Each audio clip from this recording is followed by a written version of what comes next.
Ponto. Tem um som aberto. O seu. Chega a carregar. Alô? Cortou.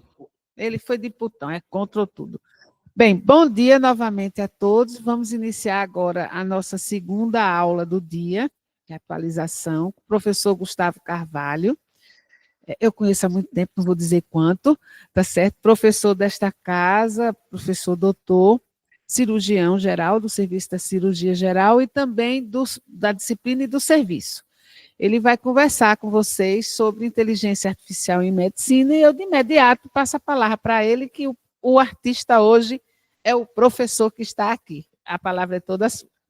Doutora, você não sabe o imenso prazer de eu estar aqui com vocês, tá certo? Nessa sala, inclusive com meu colega de turma Gildo ali, e vários outros colegas, que eu não vou ficar citando nomes, depois eles saíram de casa e não contaram para onde ia, a gente não pode ficar citando nomes assim.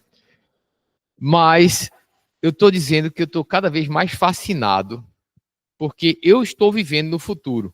O futuro chegou. E ontem eu fui participar de um congresso, onde eu não era o professor, eu era o paciente de diamagnética na Paraíba, e tinha um auditório que caberia 2.000 pessoas fácil. Tinha 200 pessoas no auditório e 4.000 pessoas logadas no mundo todo. Era um congresso internacional, transmitido para o mundo todo, onde as palestras eram em inglês, acidentalmente foi na Paraíba, mas o mundo todo estava ligado. Tinha 4.000 pessoas logadas vendo o congresso. Eu diria que online tinha 4.000 pessoas. Em loco, tinha mais palestrante do que gente assistindo algumas horas do dia. Mas a transmissão do conhecimento de tal ordem foi democratizada pela internet e pelo acesso às redes, que hoje a gente tem cada vez mais o acesso liberado, gratuito e espontâneo da informação. Hoje nos cabe falar sobre inteligência artificial em medicina. A doutora Dione já fez uma apresentação da minha pessoa, por mais que gentil, e eu digo que hoje eu vivo uma vida dupla. Eu tenho uma vida que metade do meu tempo eu sou cirurgião, inclusive sou cirurgião que bota a mão na massa, opero nessa casa toda semana nas sextas-feiras, e metade da minha vida eu sou engenheiro de inteligência artificial, sou consultor de uma empresa chamada AmigoTech, aqui está o meu disclosure, e que não vai interferir com o objetivo da aula, nem com nenhuma aula de cirurgia. Apenas eu sigo dividido como um indivíduo que ficou apaixonado por duas mulheres, ambas extremamente exigentes, que exigem muito de dedicação, exigem muito da capacidade e exigem muito de que você esteja sempre lendo, estudando e se atualizando. Essa é uma das frases mais inspiradoras que eu conheço. Isso é da minha infância, do astrônomo Carl Sagan. Não é astrólogo, é astrônomo, tá certo? É o cara que realmente entendia do espaço. E ele dizia que o avanço da ciência não é apenas o acúmulo de conhecimentos, mas a expansão das fronteiras da nossa imaginação. Imagina como esse cara foi genial e como a gente sente ele não ter deixado um substituto à altura. A gente tem diversos indivíduos que tentam ser os continuadores dele, mas Carl Sagan, sem dúvida, é um daqueles caras como Bach e Beethoven, que são insubstituíveis. Porque dizem, ninguém é insubstituível. Mentira. Quem foi que substituiu Beethoven? Ninguém. Ele é insubstituível. Quem substituiu Carl Sagan? Ninguém. Ele é insubstituível. Aqui foi um dos livros que nós escrevemos com a ajuda dos meus colaboradores. Foi lançado no final do ano passado e que hoje é um dos best-sellers brasileiros em inteligência artificial. E eu deixo no final um link para que vocês, se quiserem, claro, possam entender como a gente fez a nossa jornada e chegar até esse momento que hoje a gente consegue desenvolver software na área de inteligência artificial para ajudar não só os médicos, porque nosso foco principal é ajudar o médico. Ninguém nunca se preocupou em ajudar o médico. Você tem software para ajudar o paciente, tem software para ajudar o hospital, tem software para ajudar o pessoal que faz cobrança, tem software para ajudar o pessoal de contabilidade. E quem foi que se preocupou em fazer um software para ajudar o médico? Vocês já sentaram na frente de algum terminal de computador de hospital e tentou preencher a ficha de um paciente, ele não foi feito para ajudar o médico. Então,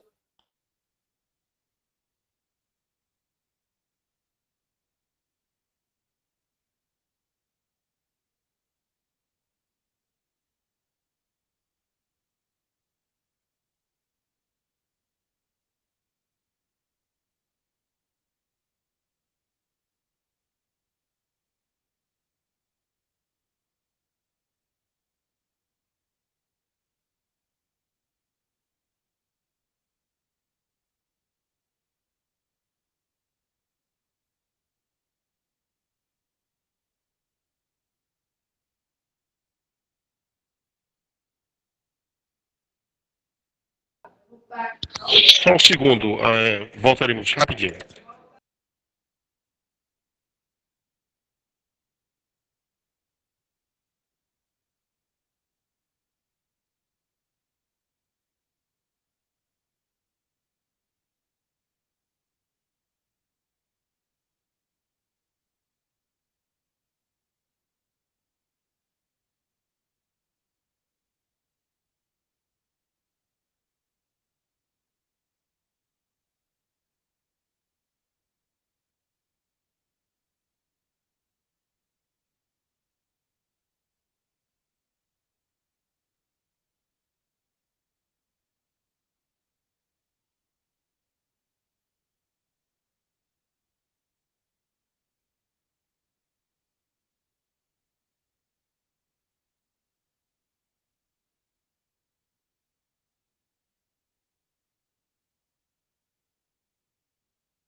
aí vocês estão perguntando, o que é que tem um Jeep aí na sala de aula? Por que tem um Jeep pretinho? Minha cabeça agora na transmissão, acho que vou sentar. Não, sentei, pronto. Pronto. O que é que tem um Jeep na minha aula, hein? Muitas pessoas estão preocupadas se precisam fazer um curso para começar a trabalhar com inteligência artificial, se precisa se especializar, o que é que precisa para entrar nessa área? Aí eu digo, quase todos vocês aqui, eu acredito que todos, dirigem automóvel. E muitos não têm a menor ideia de como monta o motor do automóvel. Muitos não sabem nem trocar o óleo do carro. Vai no posto para trocar o óleo, porque não é capaz de arrancar a tampa do cárter, esvaziar o óleo e trocar o óleo. Mesma coisa a inteligência artificial. Nenhum de vocês vai precisar aprender com profundidade como é que monta um JSON, como é que monta um prompt de profundo, como é que faz para você treinar uma máquina em machine learning ou deep learning. Nenhum de vocês vai precisar chegar nesse nível de profundidade para usar a inteligência artificial. Mas vocês vão ter que saber o básico, como entrar num carro, ligar a chave, e nos carros automáticos não vai precisar nem trocar de marcha, ele vai trocar até a marcha para você. Então, a inteligência artificial tem que chegar a esse nível de simplicidade, que ela seja simplesmente como um automóvel, onde você chega, entra no automóvel e sai dirigindo o automóvel. Mas, afinal, o que é inteligência artificial? A inteligência artificial nada mais é do que uma máquina tentando imitar o conhecimento humano. É o jogo da imitação. E essa ideia, Alan Turing já soltou para nós lá atrás, tá certo?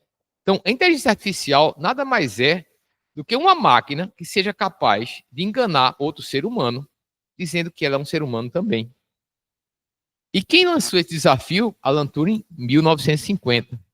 Ele criou o teste de Turing, que era para alguém ser capaz de dizer se aquilo era uma máquina ou um ser humano. Se a máquina passasse no teste, ela era uma inteligência artificial perfeita. Se a máquina não passasse no teste... E tem máquina capaz de passar num teste? Tem. Só para vocês terem uma ideia, foram me dizer que não, uma inteligência artificial jamais vai ser capaz de substituir um médico por causa da empatia. as máquinas não são empáticas. Aí fizeram um estudo com chat. Respostas por WhatsApp. Então, um grupo de médicos ia responder a um grupo de pacientes e uma máquina ia responder ao grupo de pacientes. E os pacientes, no final, iam escolher quem tinha as respostas mais empáticas. Quem tinha maior simpatia, quem tinha maior qualidade nas respostas, e 87% dos pacientes preferiram a máquina, porque disseram que ela era muito mais empática do que os médicos. Então, se o quesito for empatia, vocês estão desempregados. Ponto. Não é pela empatia, mas é pela capacidade do ser humano, que a gente não vai ser substituído pelas máquinas. Vocês vão entender isso ao longo da aula de hoje. Mas que outros marcos a gente tem que seriam bem importantes para a gente falar aqui de inteligência artificial? Bem, quando é que inventaram essa história de que existia uma inteligência artificial? Foi na Conferência de Dartmouth, em 1956, quando um indivíduo chamado John McCarthy criou esse termo, Artificial Intelligence, onde ele queria dizer que algoritmos são um conjunto de ordens, seriam um dia capazes de simular o pensamento humano. Demorou um pouquinho, estamos em 2025, e desde 2022 isso chegou às nossas mãos através do ChatGPT, que popularizou a inteligência artificial. Inteligência artificial não é só o ChatGPT, é muito mais das coisas que estão ao nosso redor. E o que foi que John McCarthy fez tão importante? Em 59, ele lançou uma linguagem de computador chamada Lisp. Eu aprendi Lisp quando eu estudei engenharia eletrônica. E Lisp é a linguagem mais adequada, pelo menos já foi no passado, para você desenhar algoritmos de inteligência artificial. Então, chegamos na década de 80, que foi a época que se popularizou o Teorema de Moore. O Teorema de Moore dizia o seguinte: todo poder computacional, a cada 18 meses, vai dobrar. Incrível. Até hoje, isso se mantém mais ou menos estável. E é por isso que os hard drivers, hoje, a gente tem hard driver de 20 tera, e são comuns e são baratos. Por quê? O poder computacional vai dobrando e mantendo o mesmo custo. E o grande marco mesmo da inteligência artificial foi a brincadeira que a IBM fez em 97, que contratou Garry Kasparov, que era um grande enxadrista, para tentar ver se colocava um brigando contra o outro, e o que é que aconteceria? Numa balança, será que o ser humano consegue bater a inteligência artificial ou a IA vai bater o ser humano? Alan Turing, sem dúvida, é a grande marca. Essa é uma máquina enigma, essa foi a máquina que os nazistas usavam para transferir códigos. E o problema é que essa máquina, na hora que você conseguia finalmente detectar o código, diversos cientistas britânicos trabalhando simultaneamente, 24 a 48 horas, finalmente conseguimos o código. Rapaz, eles mudaram ontem, o código já não adianta não. Pô, mas e daí? Daí que não adianta vocês estarem tentando quebrar o código se vocês não conseguirem, de uma maneira automatizada, achar o código. Foi aí que Alan Turing pegou e desenvolveu essa máquina, a máquina de Turing, que ela conseguia, através de dispositivos eletromecânicos, quebrar o código a partir de um enigma igual. Foi na hora que eles conseguiram finalmente ganhar a guerra. Porque eles conseguiam prever o que ia acontecer no mundo alemão sem perder tempo. Em menos de 30 minutos, com essa máquina, você tinha o código da enigma totalmente decifrado e disponível. Então, você ter a disponibilidade de uma inteligência artificial capaz de ser exatamente o que o ser humano faz, só que muito mais rápido, isso pode te ajudar de maneira sobre-humana. Quem trabalhou com computação na década de 80, como eu, tinha um joguinho de computador que era o ELIZA, isso aí é uma brincadeira do professor Weisbaum. Ele fez um conjunto de 400 frases que eram mais ou menos concatenadas umas com as outras e criou a primeira psicóloga com inteligência artificial. Óbvio que ela não dizia coisa com coisa, mas algumas pessoas chegaram a se consultar com ela e diziam: eu estou melhorando muito com a ELIZA. A ELIZA, você, por exemplo, entrava com a frase: todos os homens são iguais. Aí ela dizia: me conte mais sobre isso. Veja, era uma frase que ela dizia que não tinha nada com nada. Provavelmente ela era bem inferior às psicólogas da época, mas isso algumas pessoas perdiam horas na frente da ELIZA e aquelas 400 frases daqui a pouco se repetiam. E elas tinham uma certa lógica de dicotomia em que você não ia ter uma frase completamente aleatória, mas uma frase, no meio daquelas 400 frases da ELIZA, e ela ia jogando com você e você ia começando a fazer cada vez mais frases. Então, era em console, era tipo fósforo verde ou branco e preto, como vocês queiram dizer, mas era mais ou menos assim. Tem alguma coisa que esteja lhe perturbando? Se todos os homens são iguais. E aí ela ia jogando frases, e daí por diante você começava a fazer uma consulta real com a máquina, tá certo? Bem diferente do nível de inteligência artificial do Deep Blue. Deep Blue, a IBM fez um conjunto de 6 partidas para brigar com Gary Kasparov.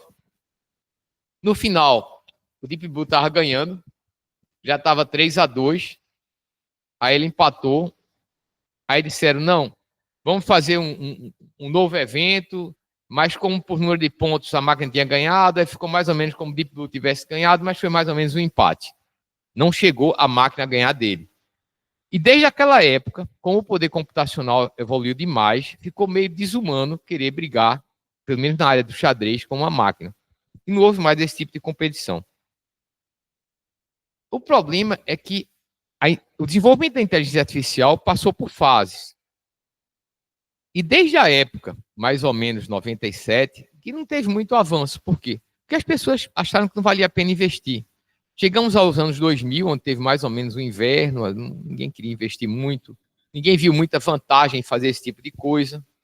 E começou-se a renascer lentamente a inteligência artificial, baseando-se em algumas coisas, e agora eu vou meter um bocado de sopa de letra para vocês, porque o mínimo que eu posso fazer por vocês na aula de hoje é que alguém não queira enganar vocês com sopa de letras. E esse tipo de coisa, eles são coisas muito básicas, coisas muito simples. E eu vou tentar simplificar ao máximo, para que alguém chegue para você e diga, o LLM ali, calma, eu sei o que é isso.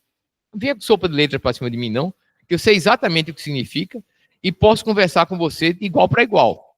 Algoritmo é a ideia mais antiga que existe em computação. Algoritmo é um conjunto de ordens, é um conjunto de ideias. Se a gente tivesse uma cozinha, seria a receita que você dá para o cozinheiro. Uma cozinha, pronto. Vou dar uma receita para o cozinheiro, siga aqui minha receita aqui no algoritmo.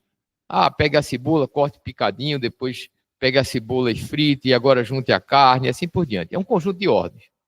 Machine Learning, que é a capacidade da máquina de aprender, seria como se você, por exemplo, estivesse na cozinha, e o cozinheiro agora aprende sozinho, sem você dar a receita para ele. Você chega para o cozinheiro e diz, olha, eu quero aquele frango assado que tem na televisão. Ele vai lá e aprende a receita sozinho, sem que você dê a receita para ele. Isso é o machine learning. Redes neurais. Redes neurais são conjuntos de algoritmos que tentam simular a capacidade neuronal do cérebro de se interconectar. Então, eu ouço falar de redes neurais desde que eu sou menino, mas eu nunca tinha visto redes neurais interconectadas hoje fazendo um machine learning tão perfeito que a gente é capaz de, às vezes, pensar que quando está conversando com a máquina, tem um ser humano ali por trás. Aí chegamos finalmente às Large Language Models, ou seja, modelos de linguagens de ampla amplitude, de amplitude muito grande. Large Language Models. Exemplo, o ChatGPT, o Manus, o Claude, são modelos de linguagem que são capazes de, através de NLP, que é a linguagem de processamento natural, ou seja, é capaz de entender inglês, português, espanhol, francês, italiano, japonês, o que seja. Você entrou com a linguagem, ela é capaz de entender uma linguagem natural. Você não precisa fazer linguagem de computador, como antigamente, se você quisesse conversar com o computador, você tinha que conversar em Fortran, em COBOL, em Lisp. Não, hoje você conversa em linguagem natural. Por quê? Você tem uma capacidade de processar a linguagem natural. Isso é o que é uma linguagem natural. E aí a gente vê outras sopinhas de letras, como RNN, CNN, que a gente vai ver tudo depois com calma. Mas o mais importante de tudo, e até eu não sabia que algoritmo era um cara. Ele existia o algoritmo. E ele emprestou o nome dele para a ideia de que ordens e letras. Algoritmo foi, inclusive, o cara que reintroduziu o zero. E aqui é um algoritmo bem simples. Como trocar uma lâmpada. Se, por acaso, não acende, a lâmpada está bem enroscada? Sim, está bem enroscada. A lâmpada está ruim? Não. Então, eu tenho que recomprar um candeeiro novo. E aí, por diante, um algoritmo só de como trocar uma lâmpada. Isso aqui é em português de Portugal. Foi uma aula que eu dei lá, eu tentei brincar com eles. E aqui mostrando que algoritmo foi o cara que reintroduziu o zero. Ele não inventou o zero, mas reintroduziu o zero na matemática. E aqui é um algoritmo que a gente que faz cirurgia conhece bem. Um algoritmo, por exemplo, para tratar pancreatite aguda. E aí você vai, passo a passo, como é que você faz para tratar uma pancreatite aguda dentro do algoritmo. Tem algoritmo para tratar infarto, tem algoritmo para tratar angina, tem algoritmos diversos. E se você quer funcionar como uma máquina, você segue um algoritmo. A grande vantagem do ser humano sobre as máquinas é a capacidade de quebrar os algoritmos. É a capacidade de reconhecer aquele momento em que o algoritmo não é adequado, quebrar o padrão e sair do padrão. E finalmente dá certo, porque o ser humano é o único capaz de improvisar no meio de um algoritmo. Hoje, as LLMs, que agora a gente já sabe o que é isso, são os Large Language Models, que são as inteligências artificiais, estão sendo paulatinamente treinadas para quebrarem os algoritmos. Elas estão sendo treinadas não só para seguir os algoritmos, mas para identificar as situações em que seja vantagem inventar e quebrar os algoritmos. A gente vai ver mais tarde qual é o problema que acontece quando se quebram os algoritmos, principalmente em máquinas. Vamos lá. Um pouquinho do que é Machine Learning. Machine Learning é a capacidade da máquina ter de aprender, mas ela aprende sempre num mecanismo circular. É impressionante, porque não para de aprender. É o tempo todo. Cada vez que você fizer uma pergunta para um LLM, ela vai estar aprendendo com a sua pergunta. E quando ela buscar a resposta, ela vai acumular o conhecimento da resposta e vai cada vez ficar mais treinada. Então, é o tempo todo ela retroalimentando. Então, você veja, você captura o dado vem sujo, muito sujo. Dado vem misturado com aquilo que interessa, com o que não interessa. Então, você sempre tem que limpar os dados, preparar os dados. E a partir daí, quando você finalmente gerou os dados que você queria, você vai começar a treinar o seu modelo. E esse treinamento é de constante reavaliação, certo? E aí você vai finalmente soltar o modelo, depois que você leva para a produção, e aí você vai ter que voltar de novo, além de monitorizar o seu dado, para pegar o dado de novo, limpar o dado de novo, preparar, e aí isso é um modo contínuo. Então, Machine Learning não é uma coisa que você treina e a máquina está pronta. Ela nunca vai estar pronta. Ela vai estar sempre aprendendo, e vai estar sempre se aperfeiçoando, e vai estar sempre melhor. Eu me espantei, por exemplo, mantendo o mesmo modelo faz aproximadamente um mês, quando a gente lançou uma consulta inteligente, onde o paciente ficava só conversando com o médico, e no final gerava uma consulta. 15 dias depois, as consultas estavam cada vez melhores, porque o modelo estava se auto-aprendendo e auto-treinando à medida que eu estava fazendo mais e mais consultas. Quando eu cheguei perto de 1000 consultas, eu vi que ele estava muito estável e já não melhorava mais. Aí a gente fez o deploy para outros médicos poderem usar. Isso é o que é interessante em Machine Learning. Você vai treinando a máquina passo a passo. E ela vai cada vez mais se aperfeiçoando com os dados. Dados é aquilo que você tem de mais importante para dar para a sua máquina. Então, vamos lá. Anos 2000, renascimento da IA. Até mais ou menos 2010, a IA começa a crescer bem rápido. E em 2020, a gente chega finalmente ao que se chama de IA generativa, que é aquela que, hipoteticamente, seria capaz de criar algo. Como é, rapaz? Ela quebrou o algoritmo. Ela agora é capaz de criar. Ela não está simplesmente seguindo ordens, mas ela é capaz de criar alguma coisa. À medida que você dá um mote, ela vai poder criar ideias para você. Alguém já ouviu falar de Deep Learning, aprendizado profundo? Deep Learning é um tipo de Machine Learning onde a máquina não precisa mais que você esteja o tempo todo alimentando ela com dados. Ela mesma vai procurar os dados e ela vai fazer os crawlers dela. E vai cada vez mais se aperfeiçoar. E vai ser independente do ser humano estar alimentando ela de maneira sistematizada. Então, todo Deep Learning é Machine Learning, mas nem todo Machine Learning é Deep Learning. Essa é a diferença. Então, para Machine Learning, o ser humano tem que estar sempre introduzindo dados. Já no Deep Learning, não. Ele vai fazer ela própria a extração de dados. Vai procurar onde? Ela vai procurar na internet, ela vai procurar em repositórios de dados, vai procurar onde ela quiser procurar. Mas ela está o tempo todo se aperfeiçoando sem a necessidade da interferência humana. Exemplo. para machine learning, você simplesmente chegar e dizer, não, vamos fazer um algoritmo aqui de previsão de mortalidade. O paciente chega na UTI e está com hemoglobina de 4, está com a pressão de 6/2, está com uma icterícia com uma bilirrubina de 20, e aí eu pego um conjunto de pacientes, alimento no computador, e ele diz, ó, pelo que eu vi aqui, os pacientes que chegam aqui, 95% morrem. Quando chegar outro paciente com as mesmas características, vai dizer, ó, doutor, esse paciente aí tem 95% de chance de morrer. Isso é machine learning. Já deep learning é quando você começa a dar acesso, por exemplo, a milhares e milhares de radiografias de fratura, e quando você der uma radiografia de fratura, você diz, ó, isso é uma fratura do epicôndilo direito de um homem de 60 anos. Ponto. Por quê? Porque ele já viu e comparou aquela imagem com tantas imagens que ele foi buscar, que esse deep learning que ele fez, de aprendizado profundo, ele é capaz agora de identificar raio-x e dar o diagnóstico do raio-x, não só um diagnóstico que a gente daria, que é uma fratura de úmero, é uma fratura de úmero, no osso que é de homem ou de mulher, a idade aproximada do osso e assim por diante. Com muito mais profundidade do que o ser humano seria capaz de fazer. Essa é que é a ideia. E você trabalhar com machine learning e com deep learning, principalmente se você tem uma boa LLM com um bom processamento de linguagem natural.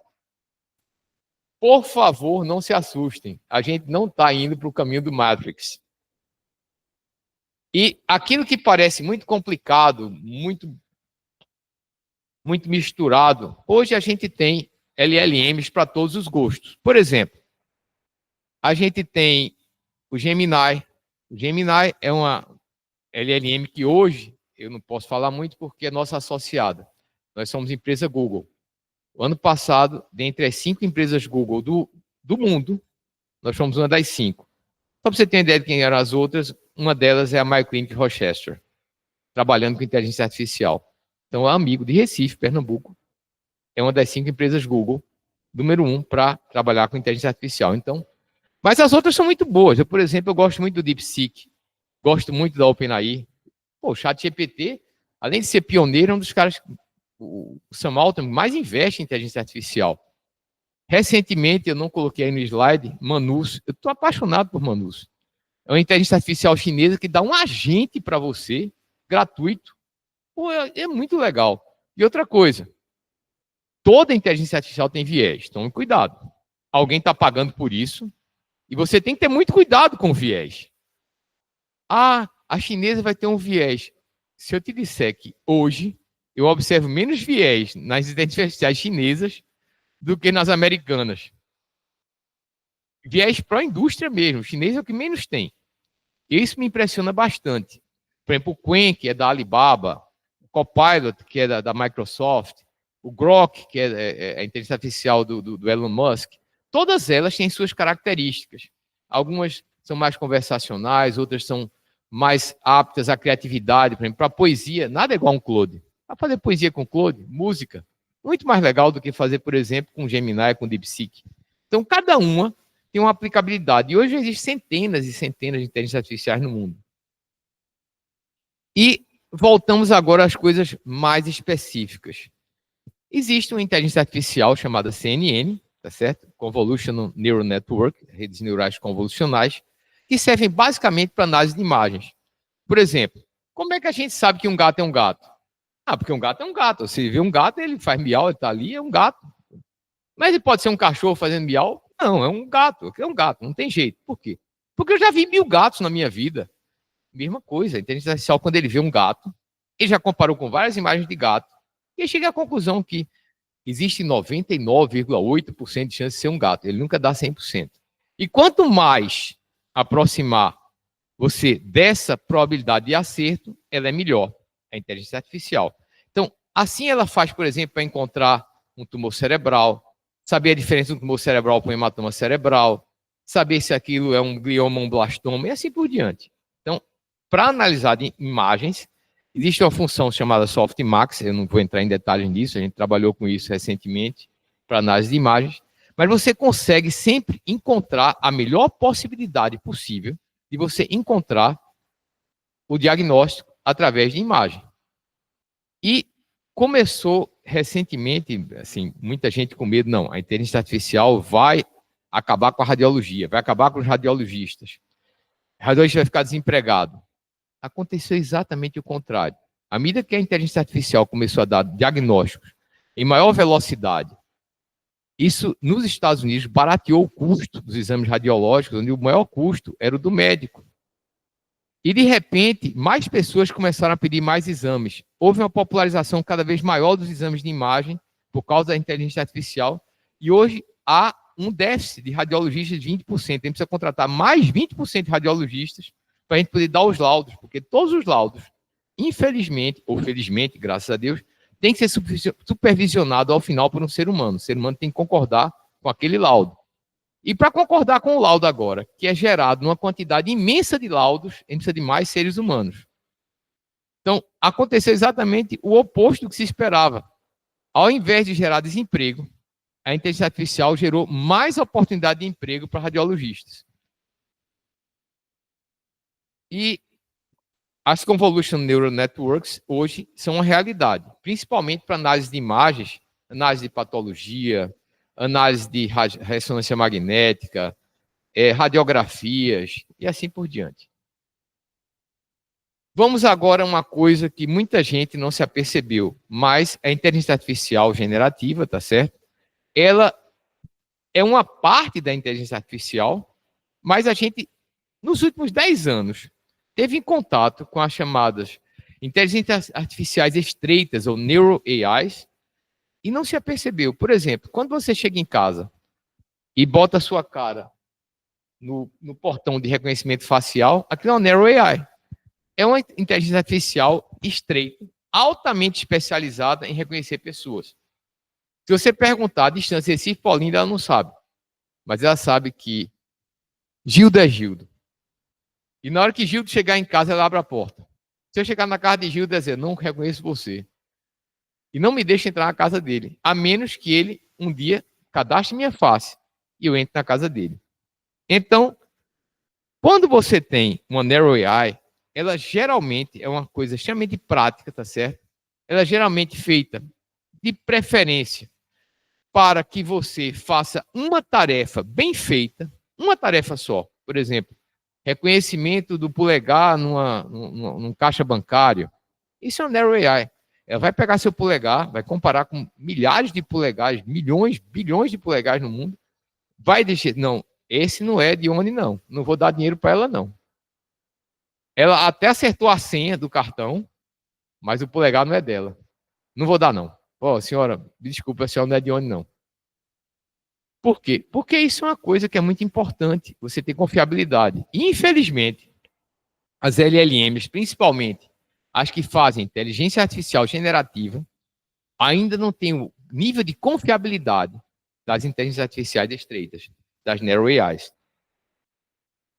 E eu vou explicar depois o porquê disso. Mas antes disso, o que é que a inteligência artificial tem a ver com nós, que somos profissionais da área de saúde? Bem, longe de pensar que é o exterminador do futuro, bem longe disso, a inteligência artificial, sem dúvida, vai ser o melhor amigo do médico. Quando eu estou dizendo que estou vivendo no futuro, eu não estou brincando. Hoje eu chego no meu consultório e sem papel e sem caneta e sem o terminal do computador, eu atendo meus pacientes. E uma vez uma paciente, depois de 47 minutos de consulta, olhou para minha casa e disse, doutor, o senhor não anotou nada até agora? E essa consulta? Eu disse, não se preocupe que eu tenho uma memória muito boa. Depois eu anoto tudinho. Então a velhinha ficou espantada, porque ela tinha diversos consultórios médicos, com o médico fica preso no terminal, atendendo ali, agarrado no terminal, tentando preencher aquelas fichas imensas, que ele próprio criou às vezes, ou que foi criado pelo padrão do consultório, o padrão do hospital, onde você tem que preencher um monte de dados, quando aquilo ali devia ser somente um roteiro a seguir. E muitas vezes, um roteiro que você pode fugir desse roteiro na metade da consulta e chegar a coisas muito mais interessantes. Então, hoje, por exemplo, você tem diagnóstico por imagem, assistentes virtuais, previsão de doenças. Por exemplo, hoje, com a quantidade de dados que nós temos, e óbvio que nós não estamos autorizados a dizer isso, nós somos capazes de prever uma epidemia em algum local da cidade de Recife. Se eu vejo que naquela região, naquele endereço, tá tendo muita gripe. Eu digo, rapaz, eu não vou ali nem cedo, porque ali tá tendo muita gripe. Se eu passar por ali, eu pego gripe. Ou pego outra doença. Ou eu preciso ter uma atenção que naquela região tá tendo caso de tétano, precisa melhorar, reforçar a vacinação desse povo naquela região, ou de hepatite, o que seja. Hoje eu tenho capacidade de prever doenças simplesmente cruzando dados.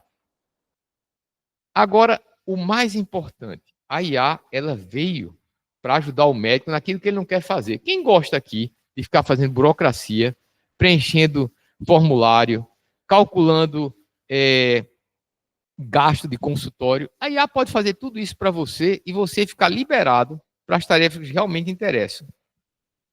Esse é um trabalho que eu dizia, rapaz, esse trabalho já está caducando. Não está. Esse é um trabalho do ano passado, 2024, em que o MedGemini, que isso era disponível na Mayo Clinic Rochester, ele superou médicos num exame, que é o exame de admissão médica nos Estados Unidos. E é interessante que ele superou 95% dos médicos. 5% dos médicos não. Mas ele superou a grande parte dos médicos na capacidade de dar diagnóstico. Disse, mas isso é uma prova de marca X. Isso aí não vale. Aí depois testaram com o modelo de casos complexos do New England. E o médico que estivesse usando somente o search do Google, ele ficou superado pelo médico que era capaz de usar o MedGemini. Então, usar a inteligência artificial fez com que o médico conseguisse acertar melhor aqueles casos raros do New England. E mais importante ainda, reconhecimento de padrões.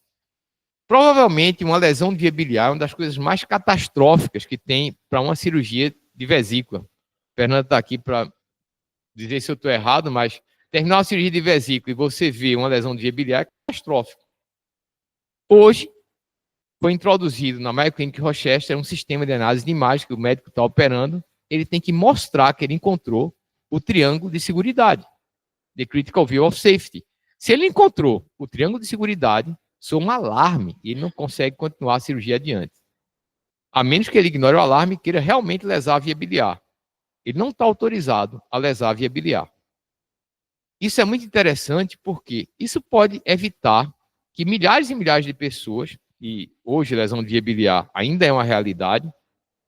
Eu sou de uma época que se lesava uma via biliar a cada 500 casos, época da cirurgia aberta. A média mundial, você era bom, de cada 1.000 pacientes operados, 2 lesões de via biliar, isso é muito bom. Chegou a laparoscopia, isso chegou a ser 1%, 1,5% em alguns serviços. De cada 70 cirurgias tinha uma lesão de via biliar. Os cirurgiões laparoscópicos aprenderam muito, muito. Só que a gente nunca chegou ao patamar da cirurgia aberta. A gente tem hoje 4 lesões de via biliares para cada 1.000 casos para ser considerado bom, em Nova York. Começaram a fazer a robótica, de novo 1%. Curva de aprendizado. O robô não é pior do que a laparoscopia, o robô é muito melhor. Mas na curva de aprendizado, cirurgiões fazendo robótica têm lesado mais vias biliares do que o cirurgião que faz laparoscopia. Curva de aprendizagem, óbvio. O robô é muito superior a um laparoscopista fazendo. Mas se a gente pudesse evitar a curva de aprendizagem, veja que trabalho legal, esse é bem mais recente. A IA trabalhando sozinha superou médicos assistidos por IA. Aí tem uma pegadinha nesse trabalho que só quem leu o trabalho vai receber. Esse é um trabalho que mostra, tá certo, que o uso da IA pode melhorar o diagnóstico dos seus pacientes. Mas, na verdade, essa AMI, tá certo, que é a Articulate Medical Intelligence, que é do Google, ela era alimentada por médicos, só que médicos que sabiam muito bem usar IA. Então, não era um IA trabalhando sozinha, eram médicos muito bem treinados em usar a inteligência artificial, que suplantaram os médicos que não eram muito bons em usar IA.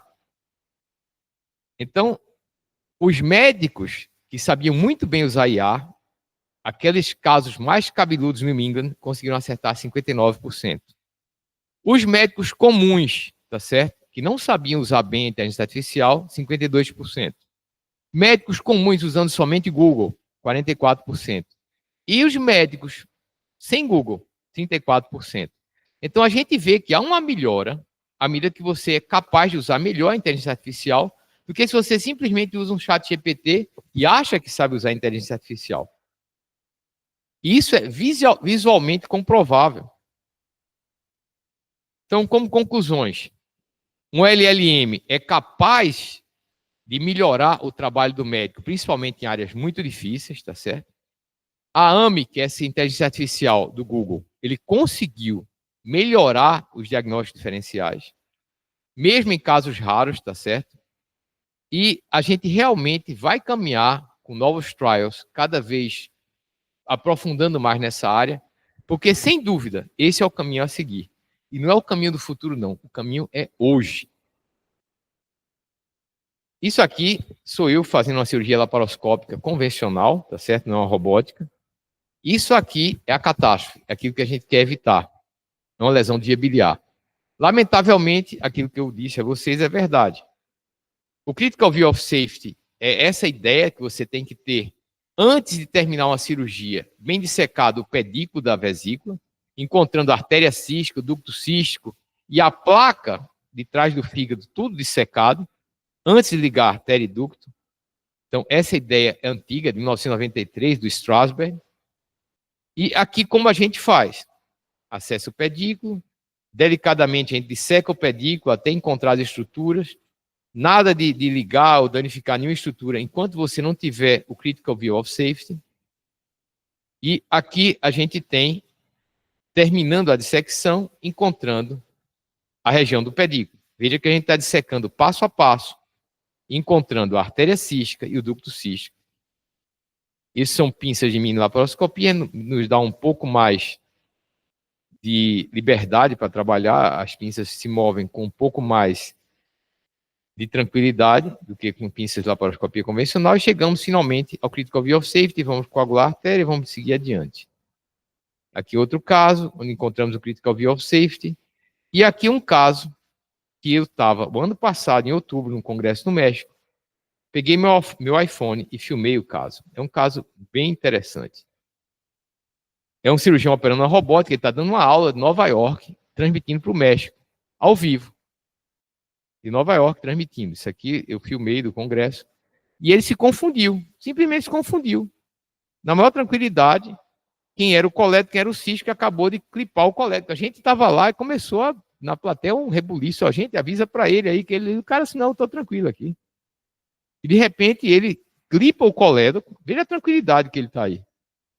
Ele não cumpriu a determinação do Critical View of Safety e simplesmente amputou a via biliar. Continuou ressecando, como se nada tivesse acontecido, e de repente ele adentrou agora e lesou a hepática direita. Agora ele está lesando o hepático comum e vai lesar a hepática direita daqui a pouco, que é a lesão tipo 4, a lesão mais grave que existe. Isso com uma robótica, sentadinho em Nova York, não está passando fome, está tranquilo. E agora ele percebeu que alguma coisa está bem errada. Aí ele parou a cirurgia, converteu e fez uma anastomose. Essa paciente saiu bem, mas ele converteu. Olha aqui, ó. Ó os dois olhinhos aqui, ó. Ó os dois olhinhos aqui, ó. Imagina, se tivesse um sistema de análise de imagens e soasse o alarme na sala de cirurgia, ele não teria seguido adiante. Então, a inteligência artificial poderia ter salvo esse caso. Ou se você tiver até um sistema mais complexo, de encontrou erro, o robô não segue mais adiante, ele para e pronto.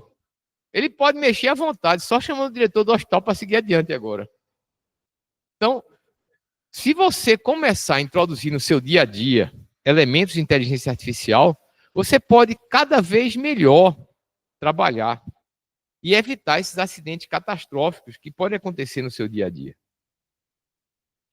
Esse é agora o problema principal das LLMs. Por isso que as Narrow AI são tão superiores. São as alucinações. LLMs, se você der liberdade criativa, ela cria. O que é liberdade criativa? A gente costuma chamar, em linguagem de inteligência artificial, de temperatura. A temperatura varia de 0, liberdade criativa 0, ela fica bem botadazinha, não responde quase nada.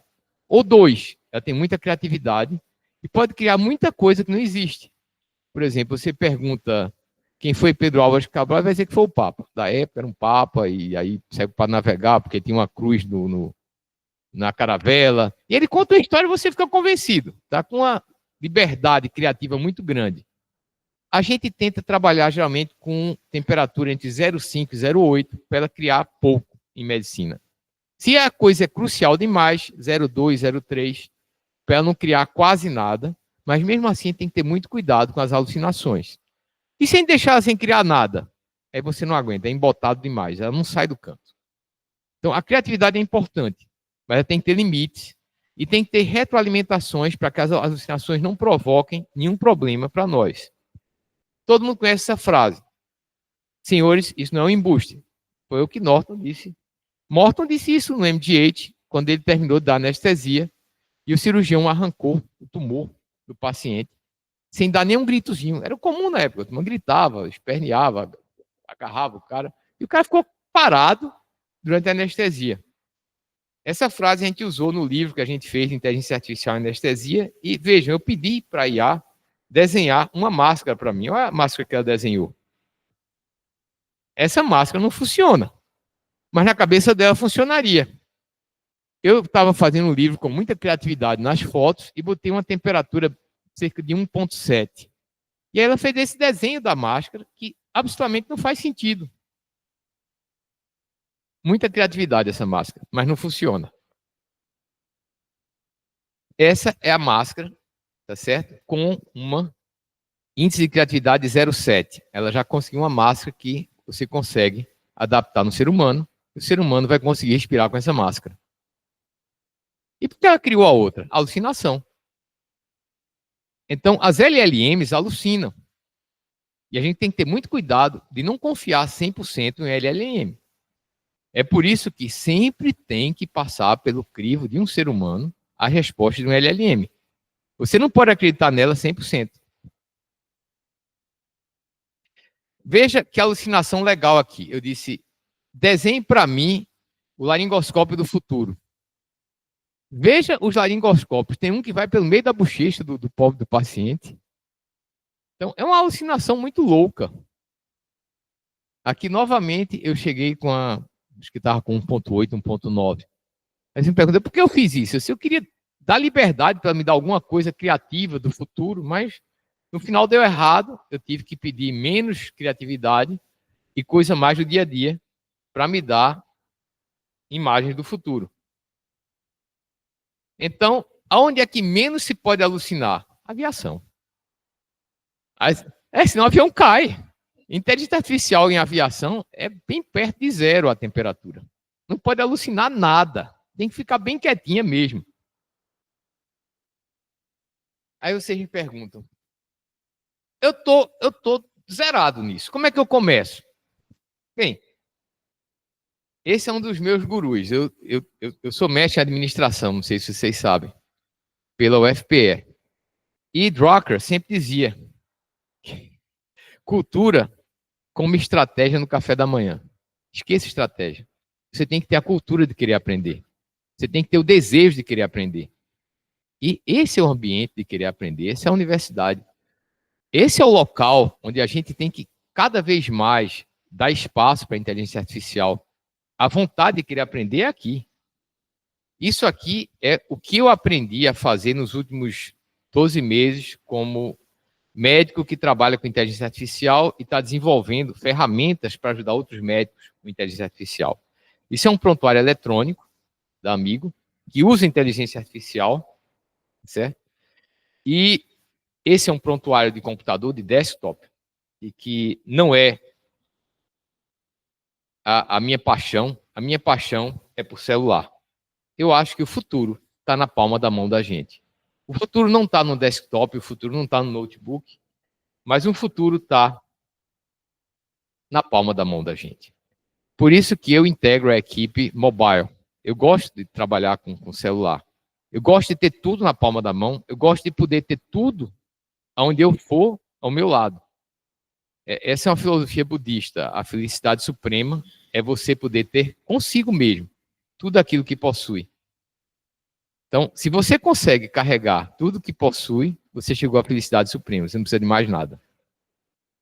Pronto. Você com o celular no bolso, você conseguir ter uma inteligência artificial que te ajude a escolher medicações, que tenha o prontuário do seu paciente, que te ajude a fazer uma consulta, que possa fazer coisas por você, eu acho que é muito mais legal do que estar carregando um notebook e poder fazer as coisas. Então, nós desenvolvemos o Amigo Intelligence e hoje ele está disponível basicamente em aparelhos celulares, em aparelhos que você consegue ter na palma da sua mão.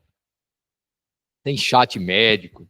Qual a diferença de um chat médico para o chat GPT? A diferença é o seguinte, ele é um pouco mais estreito.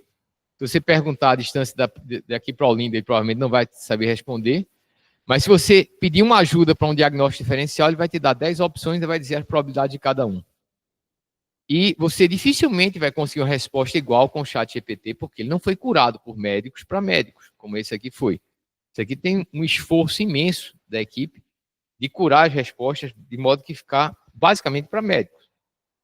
Entendeu? Então, isso aqui é o passo a passo do dia a dia da gente. A gente trabalhar com chats de inteligência artificial, consultas inteligentes, prontuários inteligentes, onde a gente só grava no prontuário aquilo que realmente interessa e assim por diante. Então, você fazer uma consulta integralmente, sem usar papel, sem usar computador, sem usar notebook, eu acho legal. E a gente começou esse laboratório para criar consultas inteligentes tem 1 ano. Eu me lembro que a gente criou um laboratório que simulava um consultório médico, a gente fazia consultas gratuitas, os pacientes sabiam que eram elementos de experimentação de uma consulta inteligente. E nosso primeiro consultório, a gente tinha um microfone aqui, um botando para o paciente. Estava preocupado em pegar toda a informação, todas as vozes, tudo. Isso inibia a consulta. O paciente ficava meio assim, não falava tudo, ele ficava meio sem querer falar as coisas. As consultas não ficavam muito, como vou dizer, espontâneas, elas não ficavam conversacionais. Com 2 meses, eu disse, sabe uma coisa? Não me interessa eu pegar cada detalhe de cada voz, de cada coisa, porque eu estou inibindo a consulta. Eu vou fazer o seguinte, eu vou usar o microfone do celular e vou gravar com o celular em cima da mesa, de uma maneira que quase ninguém perceba que está havendo uma gravação. Porque tem um celular em cima da mesa do médico. Todo celular tem. Todo médico tem um celular em cima da mesa. Acabou-se. Estou com o celular ali e esse celular vai estar capturando a consulta. Ponto. Um celular tem um microfone que ele é espetacular para capturar vozes à distância. E eu conduzia a consulta toda com o celular em cima da mesa. No final da consulta, eu dizia para o paciente, olha, a consulta foi toda gravada no celular. Posso usar isso para a inteligência artificial fazer sua consulta? Pode, doutor, não tem problema nenhum. Beleza. Terminava, caso ele não gostei da ideia. Apago, acabou, se não ia ter mais gravação da voz do paciente. Depois eu comecei a avisar no início da consulta, ninguém se opôs. Acabou-se. Eu já tinha nas minhas mãos a maneira de fazer a consulta, sem nenhuma parafernália extra e sem nenhum gasto extra. Tudo estava no celular. A única coisa que eu tinha que fazer é como a inteligência artificial não adivinha o exame físico. Quando eu estava fazendo o exame físico, eu narrava em detalhes.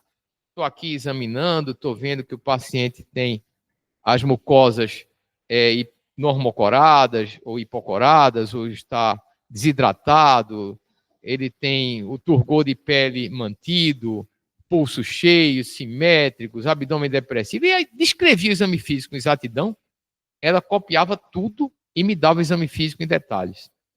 Com isso, a gente foi aperfeiçoando e depois de quase 1 ano de pesquisa, a gente conseguiu finalmente um produto que hoje eu não consigo mais viver sem ele. Eu chego no consultório, se meu celular estiver descarregado, eu carrego ele um pouquinho para começar as consultas.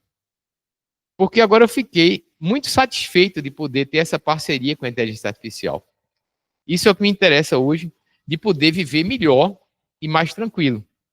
Então, hoje eu uso a inteligência artificial para me ajudar a escrever artigos científicos, para procurar bibliografia, para corrigir o inglês, que às vezes eu não escrevo direito, ele vai e corrige o inglês, para traduzir algumas partes que eu estou com preguiça de escrever em inglês, eu escrevo em português e ele traduz para mim, assim por diante.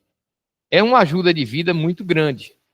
Então, por exemplo, eu posso hoje, com inteligência artificial, fazer solicitação de exames. Terminou a consulta, eu digo, que exames seriam adequados eu fazer para esse paciente agora? Em vez de sair com aquele catatal de exames, que às vezes o cara sai de um consultório médico, com 50 mil exames, que só vai dar trabalho depois para ver tudo, que está tudo normal, vai sair com uma quantidade de exames adequado para aquela consulta daquele paciente, Isso vai gerar economia de tempo para você, quando for reanalisar os exames, e vai gerar economia para o sistema como um todo, de você não estar fazendo exames desnecessários. Vê que coisa legal. E você pode ainda acrescentar exames, se você achou que foi insuficiente, ou pode cortar exames, se você achou que ela pediu exames a mais. Isso é uma liberdade para o médico fazer exatamente o que ele quer. Essa é uma das coisas que eu achei mais legal, acho que todos vocês já se depararam. Você pede um exame, eu queria, por exemplo, uma tomografia de abdômen, que eu estou com um paciente com suspeita de apendicite aguda. Aí eu, olha, o auditor do convênio pediu uma justificativa. Aí vai você escrever uma justificativa para o auditor do convênio. Hoje eu peço ajuda da inteligência artificial, ela faz para mim. Por exemplo, escreva uma justificativa para uma CT com contraste com um paciente.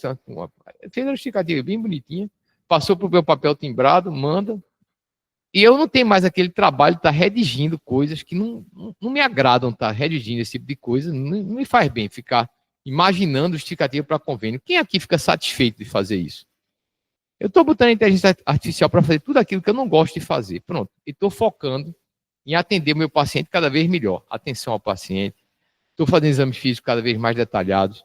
E a minha secretária disse, doutor, esse negócio de inteligência artificial, suas consultas estão mais demoradas agora. Se é. Eu pensei que ia fazer mais rápido. Não, não está não, doutor. Estou saindo mais tarde do consultório. Então, eu tenho que agora começar a não ficar tão fascinado pela tecnologia e fazer as consultas um pouco mais abreviadas ou criar mais espaço para trabalhar, mas os pacientes estão adorando. O feedback é, o seu padrão melhorou muito, doutor. Todos, sem exceção. Última parte da aula. O que é um prompt? Todo mundo já ouviu falar, prompt. Prompt é simplesmente o conjunto de ordens que você vai dar para a inteligência artificial. Mais importante do que saber alguma coisa é saber como pedir alguma coisa. Se você não sabe o que quer, você não vai saber pedir o que quer.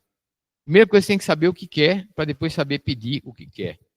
Então, um prompt nada mais é do que a maneira que você comunica à inteligência artificial aquilo que você quer. É o conjunto de ordens que você vai dar para ela para obter uma resposta adequada.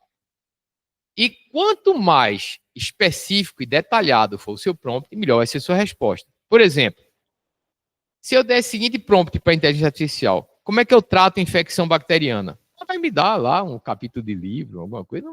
Absolutamente, resposta totalmente exata e inadequada ao mesmo tempo. Veja um prompt intermediário. Como devo tratar uma infecção bacteriana em uma senhora de 79 anos, diabética, que tem uma ferida purulenta no pé direito? Ele já vai me dar uma resposta um pouco mais adequada para o meu caso. Mas se eu desse outro prompt aqui, veja. Como tratar uma infecção bacteriana em uma senhora de 79 anos, diabética, que tem uma ferida purulenta no pé direito? Ela tem uma função renal comprometida com creatina de 4 e culturas da ferida mortas com bactérias gram-positivas. Sugira também o melhor esquema antibiótico, considerando que ela é obesa e tem 94 anos. Veja que agora eu dei subsídios. Ela praticamente me dá o esquema terapêutico completo. E aí eu vou escolher se aquele esquema terapêutico está adequado. Geralmente ela não dá um só, ela dá 3, 4, 5 opções. E você escolhe o que é que você vai mandar para o seu paciente. Mas se eu der o primeiro prompt, eu praticamente não fiz nada. Um prompt intermediário, eu já fiz alguma coisa. Por exemplo, vê essa aqui. Como tratar um paciente que tem DRGE grave e H. pylori? Ou aqui. Preciso tratar um paciente com DRGE grave e H. pylori. Lembre-se que esse paciente tem doença do refluxo e quero priorizar o tratamento do refluxo. Se eu for tratar o H. pylori nesse momento, eu posso piorar o refluxo dele. Você vai fazer um tratamento optimizado para o H. pylori pensando no refluxo. Só devemos tratar o H. pylori se permanecer com a bactéria após o tratamento do refluxo. Isso a gente tem observado. Em pacientes de refluxo grave, quando você trata o refluxo só com bloqueador de bomba, e você repete a biópsia depois de 3 ou 4 meses, às vezes não tem mais H. pylori. Então, se eu priorizar no paciente de refluxo um tratamento direcionado, eu vou ter uma resposta melhor para esse paciente. Não devemos tratar enquanto o refluxo não foi resolvido. Como deve ser feito esse tratamento? Ela vai desenhar um tratamento adequado. Agora, veja, eu estou sabendo muito aqui. Por que é que eu dei um bom prompt? Porque eu tenho conhecimento da causa. Se eu não soubesse como é que se trata um H. pylori no paciente de refluxo grave, como é que eu ia poder dar o prompt?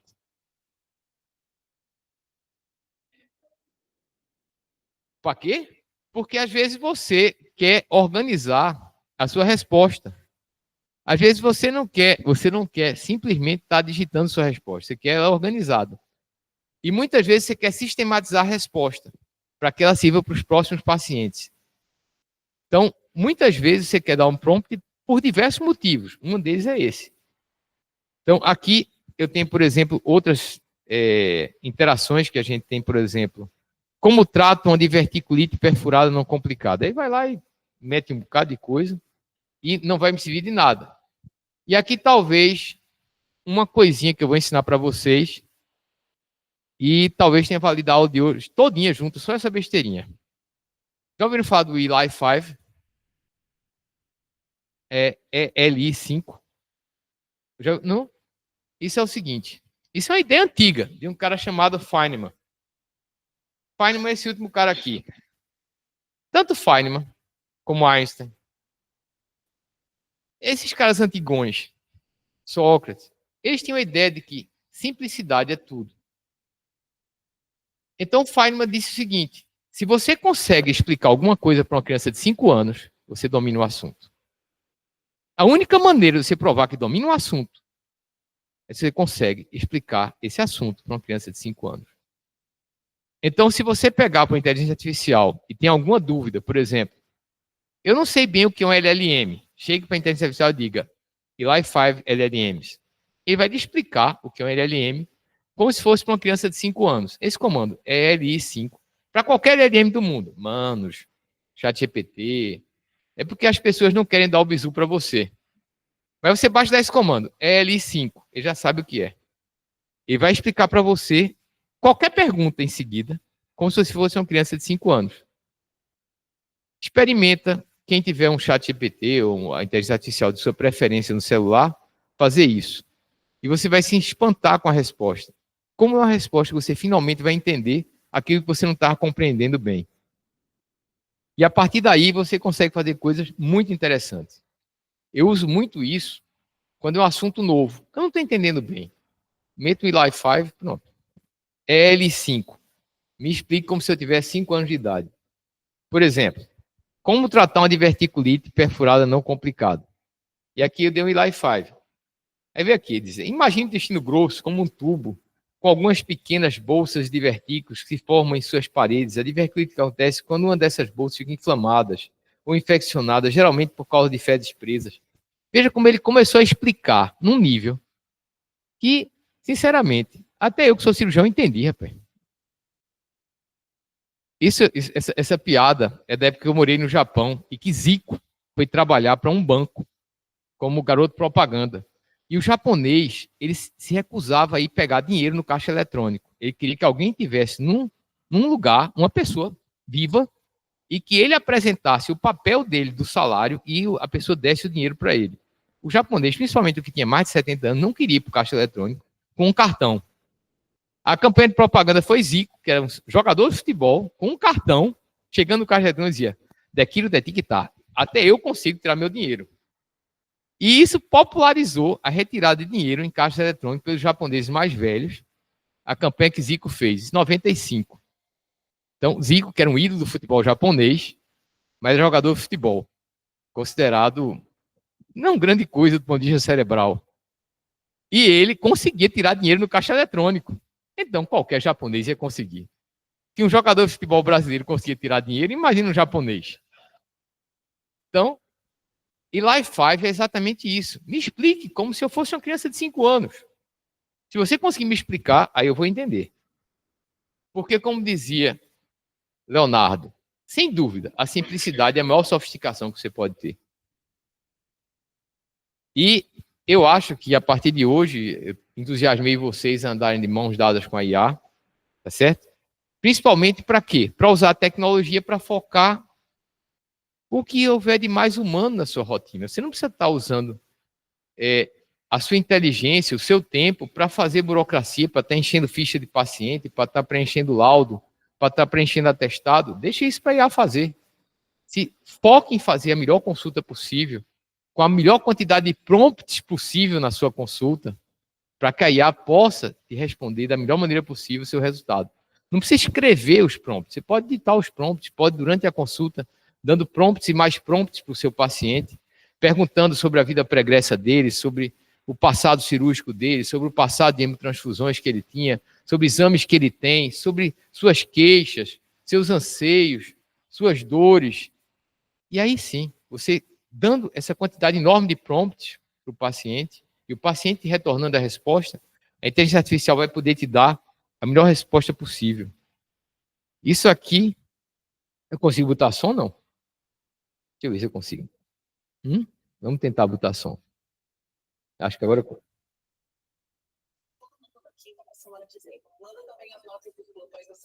Já aproveita e paga meus impostos hoje. E se sobrar saldo na conta da empresa, faz um pix para minha conta pessoal, por favor.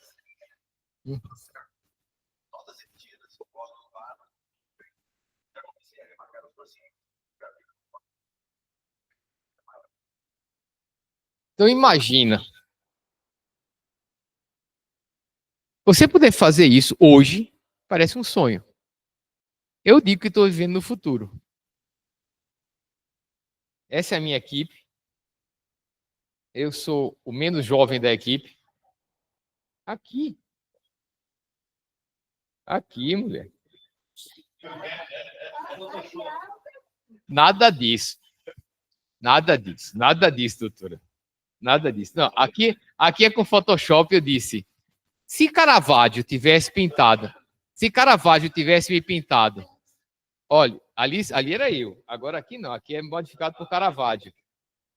Aqui é Caravaggio. Eu disse, eu quero que Caravaggio me pinte. Pinta eu aí, Caravaggio. Olha aí. Nossa equipe pintada por Caravaggio. Inclusive está a garota com manto e tudo aqui. Ó. Aí eu disse, não. Eu quero o Jablish agora. Aí eu disse, não, eu quero agora estilo 2001, Odisseia do Espaço e o Tim Hall. Aí, ó. Porque paixão muda tudo. Essa é a ideia nossa. A gente mudou recentemente, essa é a nossa nova fábrica. Isso é uma hora de almoço. Quase todo mundo foi embora da fábrica, tem algumas poucas pessoas trabalhando. Nossa fábrica fica aqui, no Rio Mar, em 2 andares, 19 e 20. E a gente fabrica para o Brasil todo. Nós somos a maior empresa médica de software de inteligência artificial médico e é de Recife para o mundo. Sério. E a gente dobrou de tamanho recentemente. E isso é uma das coisas mais engraçadas. Quando a gente quer fazer reunião rápida, reunião na mesa de sinuca. Todo mundo em pé. Final da tarde, a partir das 5, 6 da noite, a gente joga sinuca mesmo. Mas durante o dia, a reunião na mesa de sinuca é todo mundo em pé. Porque a reunião é 5 a 10 minutos de reunião e pronto. Resolveu o problema, vai embora.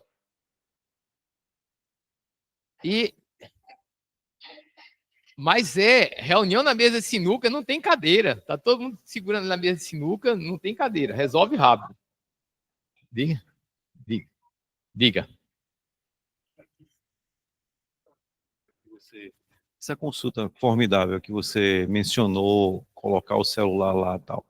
Eu já venho pensando sobre isso. A minha pergunta é, como está dentro do amigo, deve atender a LGPD, não é isso? Sim. Porque existem hoje vários softwares, vários gadgets para fazer isso, né? Mas, enquanto médico, eu fiquei preocupado. Mas hoje já está funcional, porque eu uso um amigo também, você sabe disso. Hoje já está disponível isso no amigo para que eu use? Eu faço um desafio, se me permitirem, vou fazer uma consulta em um de vocês daqui a pouco. Pronto. É possível? Alguém aceita? Pronto, vou consultar a doutora Fernanda daqui a pouco. Deixa eu terminar a aula.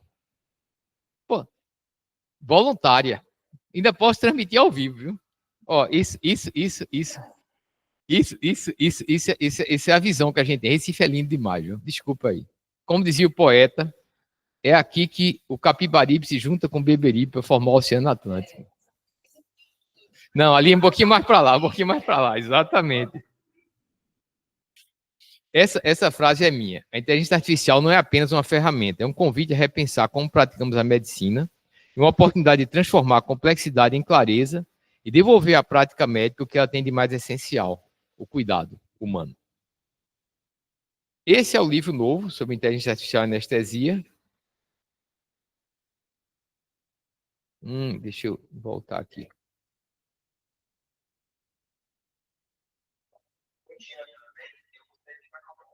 que legal.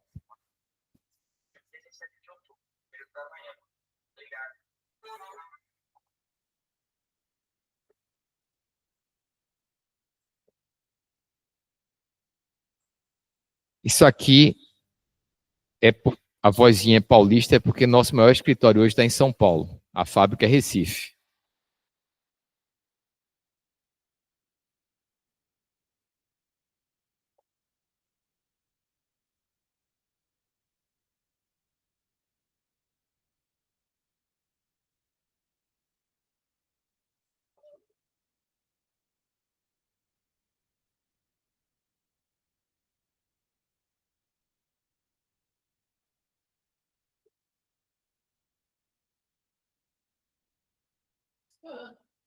Sim, por que não?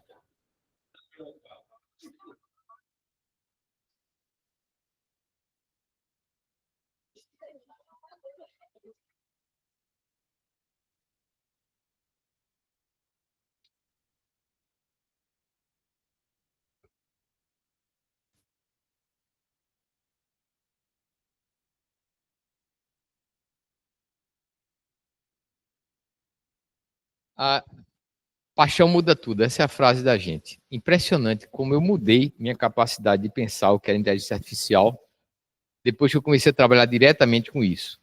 Quem quiser uma cópia, realmente, obviamente, gratuita do livro Inteligência Artificial em Medicina, é aquele primeiro QR Code ali. O de anestesia é o segundo QR Code. E quem não conseguir, depois eu mando para a Fernandinha distribuir. Esse livro já está com mais de 80 mil downloads. Como nós temos 600 mil médicos no Brasil, provavelmente 10% dos médicos já leram ele. E é o primeiro livro de inteligência artificial em medicina feito no Brasil. De médicos para médicos. Essa que é a ideia. Não? Volto. Eu volto. Deu certo, não?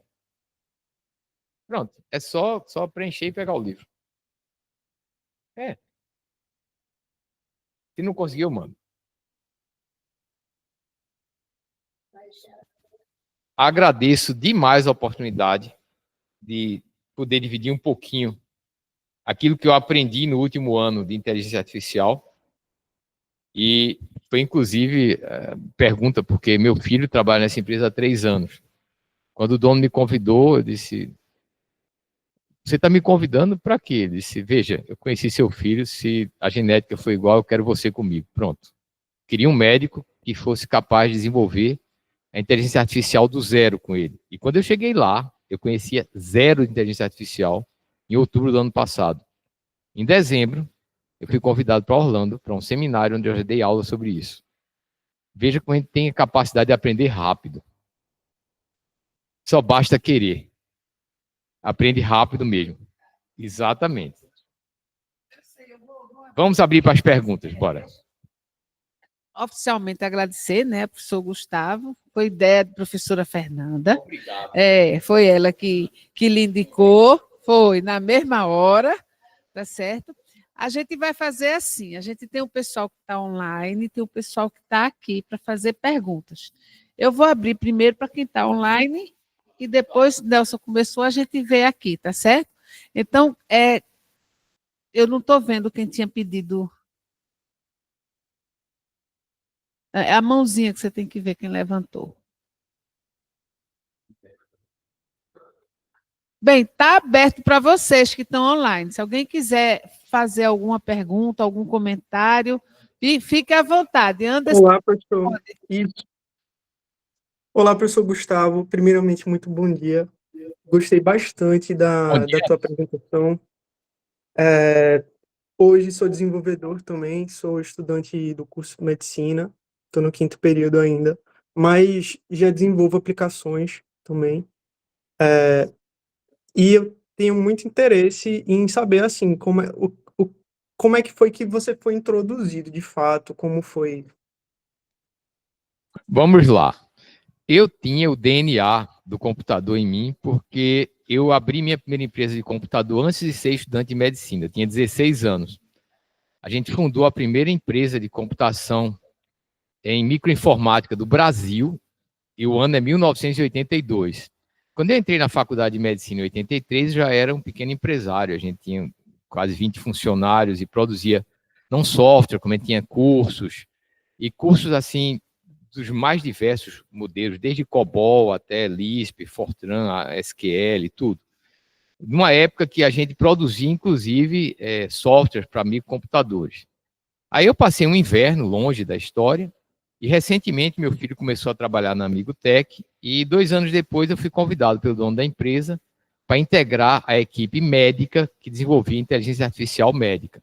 Então, eu sou o coordenador médico da equipe médica de inteligência artificial, e a gente tem um grupo de quase 20 engenheiros que desenvolvem esses softwares de inteligência artificial. Por sinal, ele ontem não estava funcionando, tinha saído do ar. Eu disse, rapaz, eu queria tanto amanhã apresentar ao pessoal a consulta inteligente, os resumos, fazer alguma demonstração ao vivo para o pessoal ver que não é o futuro, é o dia a dia, a gente pode fazer agora. Os caras viraram à noite, 8 da manhã, disse, pode atualizar que vai funcionar tudo. Bem, vamos ver, né? Não testei ainda, deixei para a gente ter a surpresa daqui a pouco. Vamos ver se eles trabalharam direito ou se a gente vai ter que ter uma conversa hoje à tarde de novo. Mais alguém? Eu estou vendo aqui a Síria.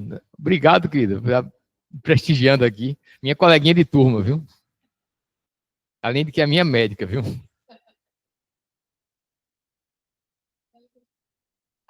está aberto aqui. Então. Pronto, deixa eu levar ali para a Paula.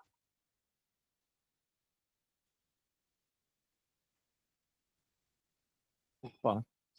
Eu diria o seguinte, eu estou boquiaberto, estarrecido, estupefado e obnubilado. O que Gustavo trouxe aqui, para mim, é uma coisa assim, fantástica, sabe? E aí vem a interrogação prática, né? Eu, quando estava conversando com o José ali, eu digo, meu interesse hoje em dia na inteligência artificial da medicina é como a inteligência artificial na medicina pode trazer benefício de base humanística na relação médico-paciente. E eu estou me sentindo, assim, extraordinariamente deslumbrado com a perspectiva. Inteligência artificial é humanização na medicina.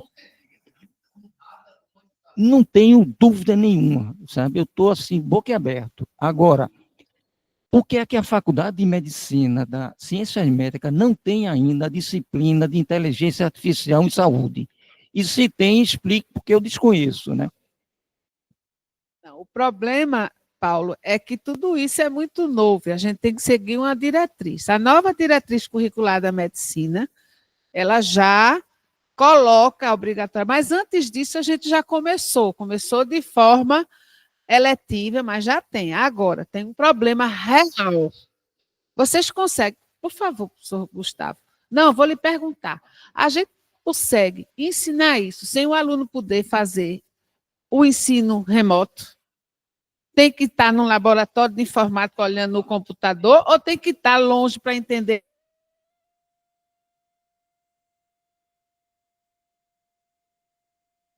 Remoto, você vai aprender, mas você precisaria estar muito perto, muito ligado à história para poder. Então, isso responde, peraí. Não, é porque isso começou, tem pouco tempo, porque isso é uma novidade, não é? Agora é que FAMUSP, a Faculdade de Medicina da USP, a Unicamp estão colocando. Isso tudo vem de 2 anos para cá, no máximo. Tem a discussão dentro do curso. Agora, deixa eu lhe fazer uma pergunta. Eu fiz de propósito antes. Onde é que está o parque tecnológico para esses meninos terem isso? Não tem. Aí, por isso que a gente já pediu dinheiro, já tem que ter, no mínimo, uma sala com 50 computadores. São 75 alunos por turma. Então, você tem que ter, com internet boa e com aquele sistema ligado, o professor tem um que ele coordena os outros, que a gente já tentou fazer uma vez lá atrás do CETEM. Então, só para informar, a gente está concorrendo na emenda participativa de Túlio Gadelha concorrendo a ganhar R$ 500 mil para formar o Centro Tecnológico de Informação em Saúde. Com isso, a gente vai poder não só ir para mais a inteligência artificial, telemedicina, toda a parte que vem, a parte de saúde coletiva que faz falta para os meninos estar aprendendo todas as plataformas do SUS. Isso a gente vai melhorar um pouquinho para o próximo semestre, Joselma, porque a gente está com os computadores novos, 8 ou 9, né, Ricardo? 8, que a gente vai botar 8 só. Mas o curso de saúde coletiva são 20 por turma. Aí a gente vai colocar na biblioteca, na salinha, porque a biblioteca, aquilo ali vai ser sala de aula também, agendada, para poder, em pequenos grupos, poder ter aula lá, utilizando os computadores. Essa é a verdade. A gente não está atrasado. A gente está atrás de fazer, porque isso começou, como ele mostrou, de 22 para cá. A gente está em 25. A gente está em 25. A minha proposta é que a gente não esperasse ter todos os recursos. Eu acho que poderia iniciar como uma disciplina eletiva já no próximo semestre, fundamentos da inteligência artificial na medicina.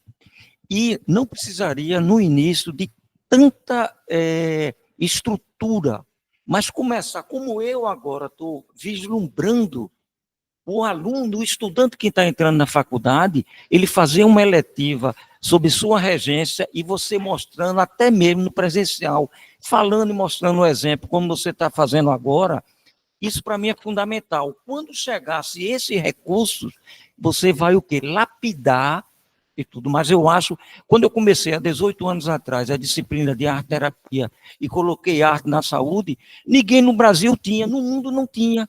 E a gente foi certo. A medicina a gente está tentando fazer, não é obrigatório, curricular, isso. Mas, por exemplo, então, o que eu acho é que pode começar. O estudante de medicina que está entrando agora, o que você mostrou aqui para a gente, já é muito para que você comece a plantar a semente da inteligência artificial. Quando chegar recursos, entendeu? Porque a gente tem, rapaz, uma pessoa extremamente especializada, com competência mundial para reger uma disciplina, sabe? Não, eu estou dizendo assim, que a gente não conhece tudo, né?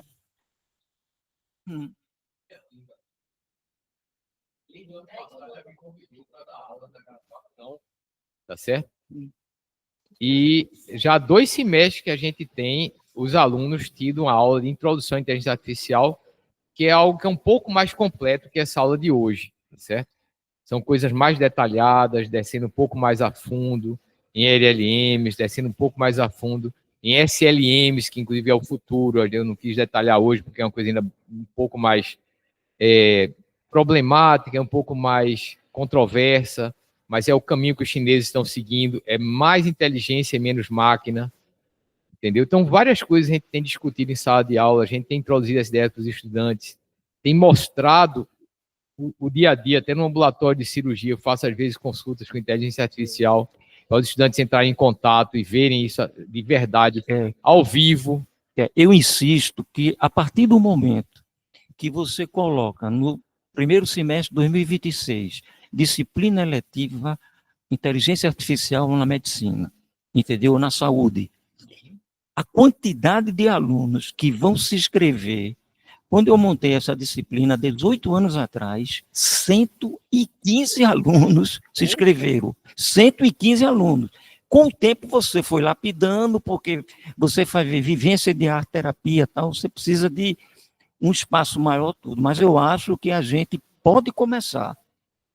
Inteligência artificial como disciplina eletiva, você, outras pessoas que realmente tudo. Quer dizer, você tem a paixão, do mesmo jeito que eu tinha paixão pela arte, e eu acredito na arte da saúde, você acredita muito e com competência e com frutos mostrando. Então, eu sugiro que se faça uma reflexão para que já em 2026, você, com outros professores que trabalham nessa área, já começar a disciplina de inteligência artificial. Evidentemente, você não vai sair da cirurgia como eu não saí da pneumologia, entendeu? Não, sair da cirurgia não. Gustavo. Obrigado, Paulo. Obrigado mesmo, viu? Excelentes as sugestões, excelentes. Gustavo, parabéns pela exposição, pela aula. Eu estou em dúvida, é o seguinte, numa consulta dessa, no consultório, com inteligência artificial, quais são os gargalos que você ainda, né, admite ainda existir? Por exemplo, na comunicação, o paciente que tem uma dicção, isso atrapalha Pergunta excelente, Gildo. O que é que você ainda visualiza? Até agora, como eu sou um cara muito falante e pouco ouvinte, eu acho que eu tenho, de certa forma, quando o paciente fala algo que eu não entendo, ela também não vai entender. Ela entende tanto quanto eu. Se o paciente fala eu não entendo, ela não vai entender também. Então, eu pergunto de novo, eu pergunto se é isso que ela quer dizer, e às vezes eu não entendo e ela entende. Incrível é isso, viu? A capacidade da inteligência artificial de abstrair e de entender as coisas é muito grande. Aconteceu semana passada, foi interessante, foi um paciente que foi no consultório com impactação de um bolo de comida num bypass gástrico que ele tinha. E quando ele chegou, ele não me lembrou que ele tinha um bypass gástrico, eu não me lembrei também. E a consulta foi conduzida como se ele tivesse um refluxo agudo e tivesse com doença do refluxo agudo, com dor no esôfago, tudo. E eu prescrevi para ele uma medicação direcionada para isso. Quando terminou a consulta, que eu fui rever, a inteligência artificial disse, olha, ele tem compactação aqui, você deveria acrescentar Creon, porque pode ser necessário para dissolver o bolo. Rapaz, eu achei legal, a sugestão dela foi boa, eu acrescentei, no outro dia ele já me agradeceu, que estava muito melhor. Então, é uma coisa que vai lhe ajudar, tá certo? Se você souber usar. O importante não é querer usar sem saber. É como sair dirigindo um automóvel sem saber dirigir, você vai bater com o carro. Você não precisa saber construir o carro, você não precisa saber nem trocar o óleo. Tem alguém que vai trocar o óleo para você. Mas tem que saber as regras de segurança, você tem que saber estacionar, tirar o carro da garagem e assim por diante.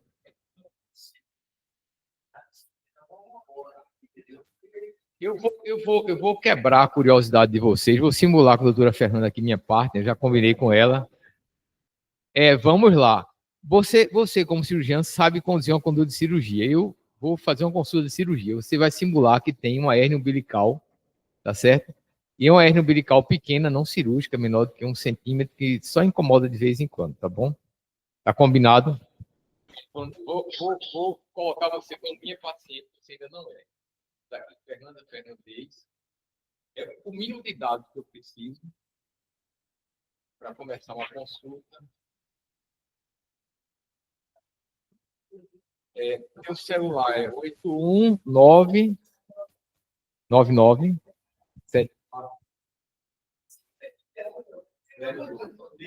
CPF.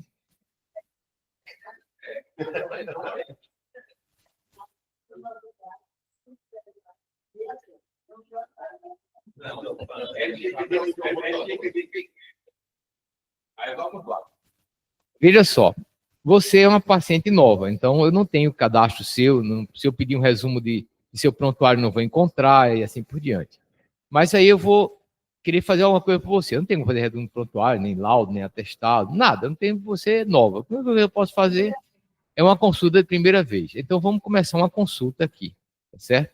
Vamos iniciar a consulta, vou permitir o uso do microfone, tá certo? E começamos a consulta agora. Vou agir naturalmente com você, como se fosse uma consulta. Olha. Obrigado por vir aqui no meu consultório. O que é que trouxe você até aqui no consultório?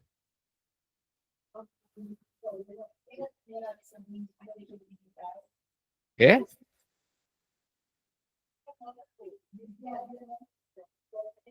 Quando faz muito esforço, é? Ah.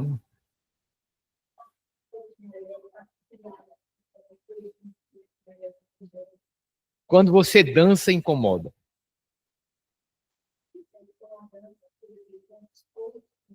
Quando pega peso, incomoda também. Porque eu tenho problemas ortopédicos também, tenho entendi. artrose, tenho osteoporose, Sim, entendi. então eu evito muito peso. Certo. Mas, às vezes, um esforço maior, ou no Pilates, ou da dança, não é sempre, incomoda um pouco. Entendi. Você já se operou de alguma coisa? Só uma cesariana, Uma cesariana. Mas a sua cesárea é há 30 anos atrás. aqueles cortes embaixo da barriga ou aquele Isso, corte vertical? não, vertical não. Eu fiz num hospital Um corte tipo... privado e foi um corte ali corte suprapúblico. baixinho, uma Isso, e fanistia, pequeno. né? Isso, Certo, fanistia. entendi. Você tem algum outro problema que queira me contar? Pressão alta, dor de Tenho. cabeça, Sou diabetes? hipertensa, controlada, Toma que diabetes. remédios? Eu tomo valsartana e tomo Valsartana de quanto? 160 miligramas. 160, certo. Toma mais algum remédio? Tomo para diabetes. Qual? Tomo dapaglifosina e tomo pioglitazona. Dapaglifosina de 10 miligramas e pioglitazona de 30. Certo. Se eu disser que sinceramente não conheço essas medicações, você acredita, né? Eu conheço porque eu também sou médica. Mas eu não conheço, não. Eu sou cirurgião. Eu também sou médica cirurgiã. É brincadeira, mas essa eu não conhecia, não. Eu paro meu conhecimento. É o em Forxiga. isso. Forxiga. Forxiga. Forxiga é mais conhecido. Mais É a conhecido. dapaglifosina. Dapaglifosina. Eu conheço glifage. Era o que eu tomava antes, mas começou a me dar diarreia, porque é um dos efeitos colaterais a longo tempo. Eu soube disso. Também soube porque me deu. Eu soube disso. Principalmente em doses que ultrapassam 1 grama por dia. Era o que eu tomava, 1 grama por dia. Fora essas medicações, você toma mais alguma coisa? Reposição de Tomo vitamina? mais um bocado de coisa. É? O que seria? Isso, que é todas. É porque pode ser que eu precise de operar e alguma dessas medicações interfira com a Isso. coagulação. Eu tomo artovastatina porque também tem uma esteatose hepática, mais ou menos controlada, porque eu procuro fazer uma dietazinha. Certo. Tomo também algumas, assim, ômega 3, vitamina E, para melhorar da esteatose. Ótimo. Tomo uma polivitamínica, isso por conta própria. Certo. Faço uso de injeção de Prolia a cada 6 meses, por conta de uma osteoporose. Certo. Uso colágeno tipo 2 por conta de artrose. Mas tenho uma vida normal, faço exercício, faço pilates, danço, ou seja, consigo controlar tudo dentro do possível. Eu acho que eu já entendi bem seu problema. E sou uma idosa também, apesar de não me considerar, mas tenho 68 anos. 68 anos é Isso. jovem ainda. Vai poder. Eu espero fazer ainda muita coisa continuar ainda. operando muito e dançando muito.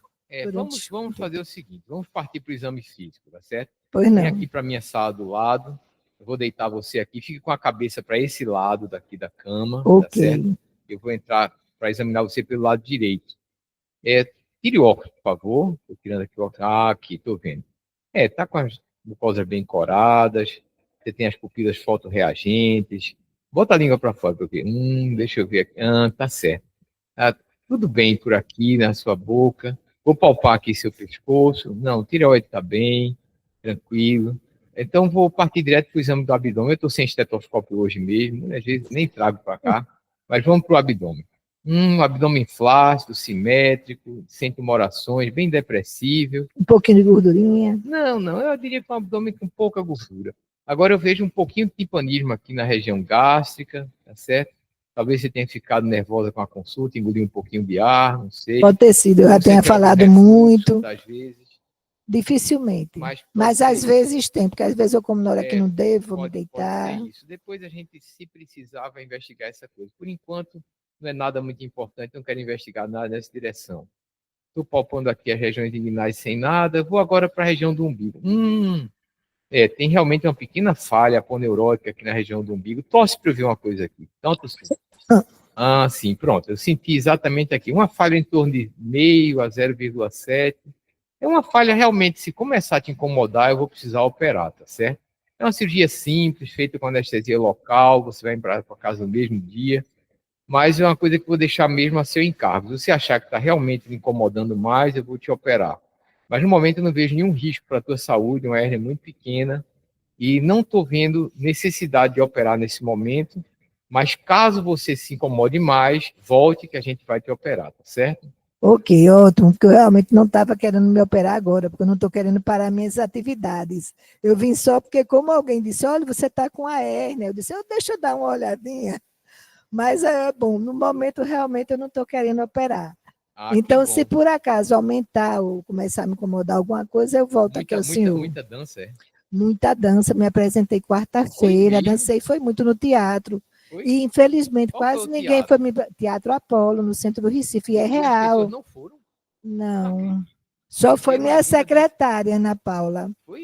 Olha, Foi da a próxima única vez me coisa. avise Mas que eu estou vou. espalhando, está tudo publicado no Eu YouTube. vou para essa dança. Se quiser, eu Eu lhe dou vou. até o link, tudo Mas não é direitinho. perigoso, não, andar naquela região do Teatro Apolo. É meio perigoso, eu saí acho que morrendo foi de isso, medo. né? Porque ali está tendo muito assalto hoje em dia. Eu não? saí morrendo de medo. A sorte é porque tem estacionamento para idoso, eu parei o carro na frente e saí eu acho rapidamente. que para aquela região de noite,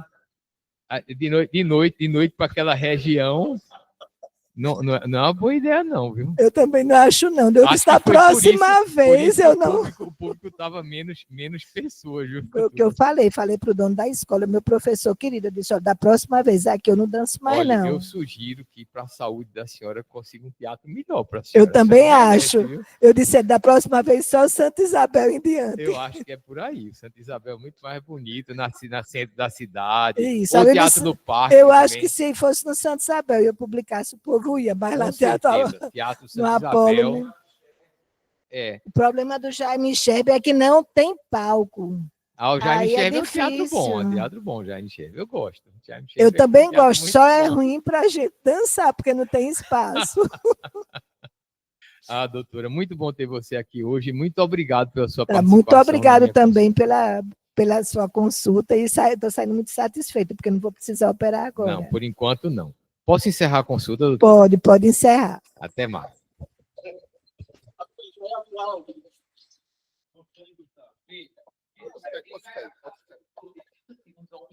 Ele vai tentar verificar Iniciar a consulta. Aí você vai começar. Exatamente. Aqui. Aí ela está entrando agora na consulta gravada.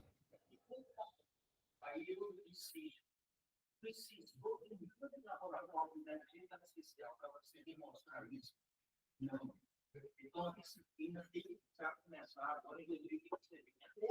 A gente já tem uma pessoa titulada, professor de estudo, formada na área de computação, professor daqui, a disciplina do conselho acadêmico aqui, é aprovado, pode iniciar já em início do ano que vem.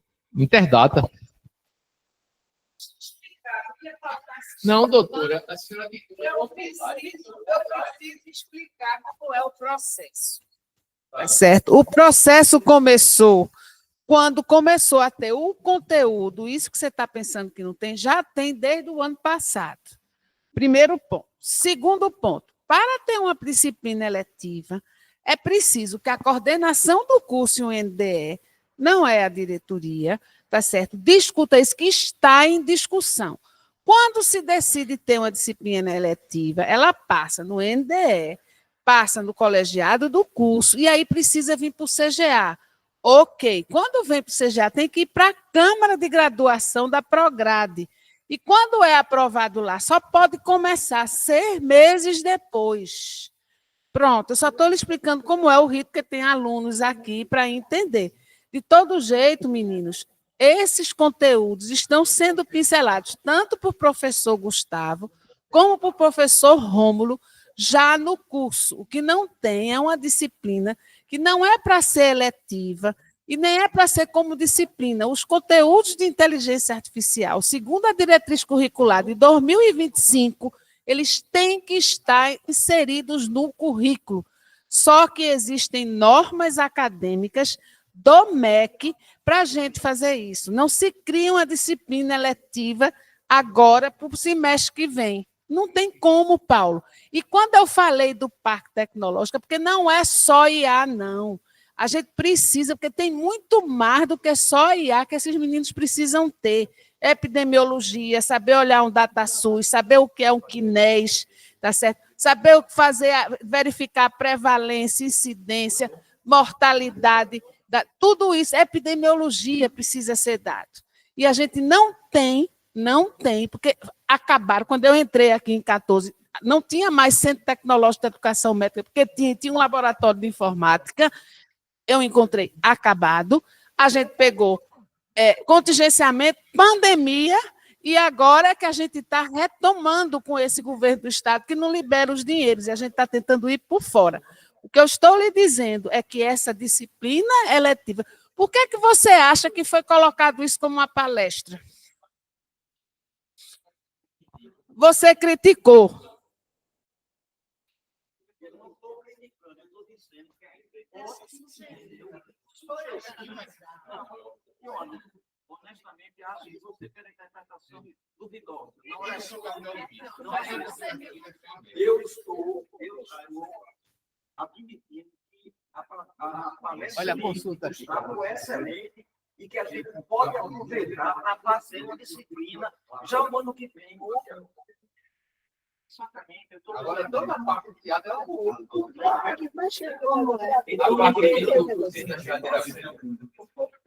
Ninguém está me escutando.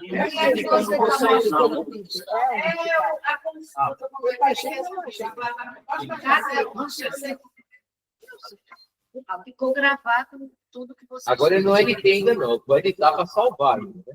Eu posso cortar coisas, posso acrescentar coisas. E aí isso ajuda a sair a Eu não escrevi nada. A preocupação que eu tenho é ensinar essas coisas, eu acho. Eu tenho acompanhado as grupos de relação, então tem me assustado muito, porque está sempre utilizado por médicos recém-formados, dá diagnóstico e tratamento, consultando no celular o que ele vai fazer, sem ter a clínica. Então, a única preocupação que eu tenho do ponto de vista pedagógico é que, para fazer isso, esses meninos precisam ter primeiro. Eles sabem que eu tenho que iniciar aula quando a gente conversa sobre Estado. Eu passei o tempo todo só conversando. Tem que ter a clínica, o Eu vou tentar. conhecimento importante do caso, para poder aí saber o que saber o que Estado falou o tempo todo. Então, eu acho que eu baixei aquele livro, que era todo, baixei. As tecnologias de informação e comunicação. Eu sei lá, mas acho que não falou dele. Ela tem que vir um período mais tardio. No começo, é a teoria e a discussão do que é possível. Isso a gente já vem seguindo temas, não como uma disciplina. Porque a gente fica, como o Anderson falou, ele já tem uma. Ele já é Lá a gente pode ter DNA. Pega todo o formato, só sair da empresa. Já utilizando. A gente tem projetos de pesquisa realizados onde a gente descobre sobre o sistema de informação inicial, e o orientador consta só porque o aluno é que ele já é dessa área conversível, vamos mostrar o doido, desde menino, ele já começou a. Todos esses alunos são mais interessados, são mais sabidos do que a gente nesse processo. Mas o que eu quero dizer é que o problema é a crítica. E a crítica, a gente só tem que conhecimento basal, isso que o Gustavo falou, dele, ele falou corretamente, que a IA vai humanizar mais a medicina, vai ser bem usada, se o médico tem a condição, ele sabe o que ele vai fazer, ele sabe julgar o que a IA vai dizer para ele, é como diz o tempo burocrático dele, o tempo de burocracia. Essa é a utilização. Agora, o conhecimento que a gente devolve, o Gustavo falou ali, o pronto, o que é que é o pronto? É exatamente o mapa conceitual que na minha geração jornalística que a gente fazia, do mar, não sei o que, segrinha, fazer isso, melhorou, faz isso, melhorou, faz isso outro, a gente chamava de algoritmo. Como chama agora, mas a gente já fazia isso. A gente já tinha isso. Inclusive, a gente tem que usar mais o português. Isso é a gente precisa fazer isso, mas só sabe fazer isso. O GRIP vai usar muito bem, vai ajudar. Diagnóstico diferencial. A análise crítica disso é fundamental. A gente só faz diagnóstico diferencial se a gente souber fazer a anamnese bem interrogatório somatológico bem feito. Ele falou que pediu um monte de exame. Eu fui criado. Até se mostrar, principal da cena foi a racionalidade dos pedidos de exames complementares para grau operatório. Não é para você pedir uma folha. Então, nesse sentido, eu só estou explicando. A minha preocupação, eu acho que esse livro tem que ter essas noções no começo, antes do internato, assim, gerais. No final do internato, testando os conhecimentos dele, diagnóstico diferencial no exame físico, porque precisa ter alguém que ele vai usar as ferramentas e alguém que saiba, você para onde você vai usar. Você está usando, você se esqueceu disso. Agora, está com o diploma, vai começar a desenvolver, aí sim, tem que começar a fazer a utilização, porque é assim que está sendo.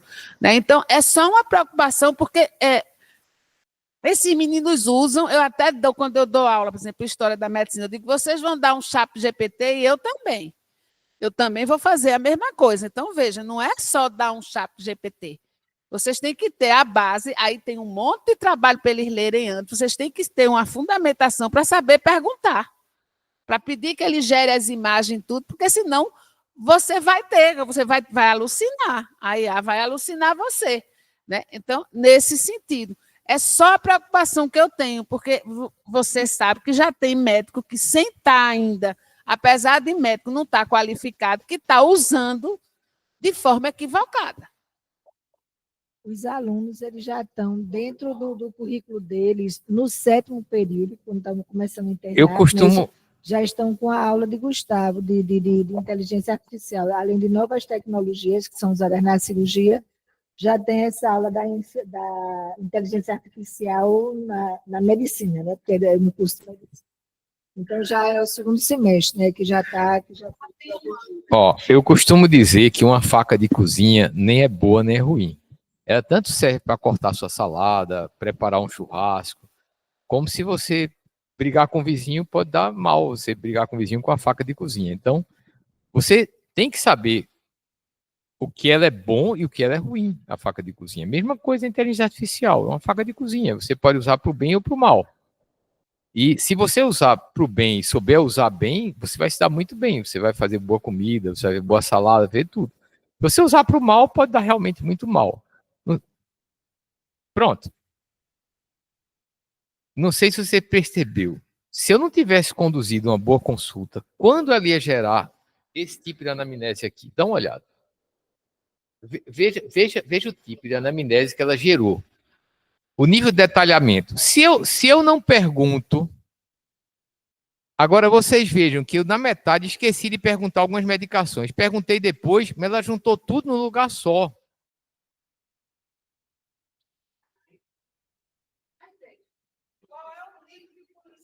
Sim, doutora, mas pelo amor de Deus, eu gastei meu tempo conversando com a doutora, eu não gastei meu tempo.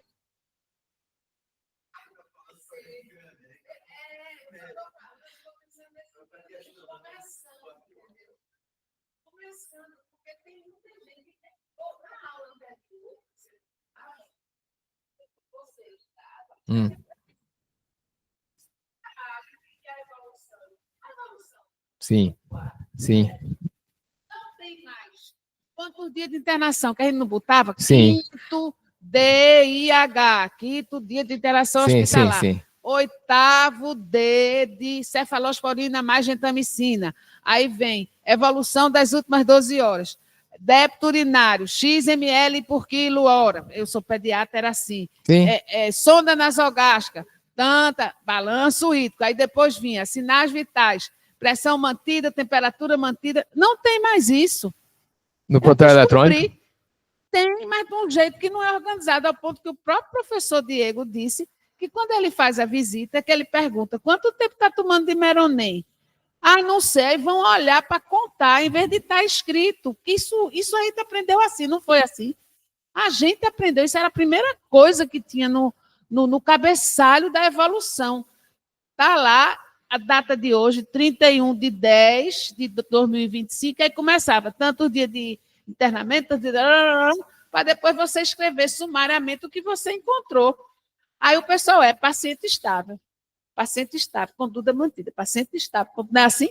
Paciente estável, conduta mantida. Mantém, aí quem escreve mais, descreve o que está tudo do mesmo jeito, escrevendo um pouco mais. Então, eu até disse, a gente precisa inserir no curso farmacologia clínica aplicada no internato por área de rodízio, porque a informação que ele deu, nem eu sabia, feito você disse, negócio das drogas, os meninos precisam saber, porque estão na formação geral. 1. 2, discutir como se faz um prontuário, como se faz um receituário, porque ele mesmo disse que o pessoal passa também a receita errada, que tinha, a geração da gente teve essas aulas. Isso era para ter na discussão clínica 1, 2, 3, 4. Eu sei porque eu sei o currículo de COT, tinha a ficha farmacológica e tinha a evolução que tinha que colocar. Então, está faltando. Então, é nesse sentido que eu vinha falando, e aí, quando eu falo da IA, ela é perfeita, não tenha dúvida. Com isso, você vai olhar como a gente está, olho no olho do paciente, tudo isso. Agora, a minha pergunta é, quando eu vou ensinar isso? Boa pergunta, Essa doutora. noção é perfeita, mas para o aluno fazer, quando é que eu vou deixar ele fazer isso? Veja bem, eu comparo isso com sexo. Se você não ensinar sexo para sua criança, ela vai aprender na rua. Então, quando chegar a sua criança, ensine o que é sexo para ela.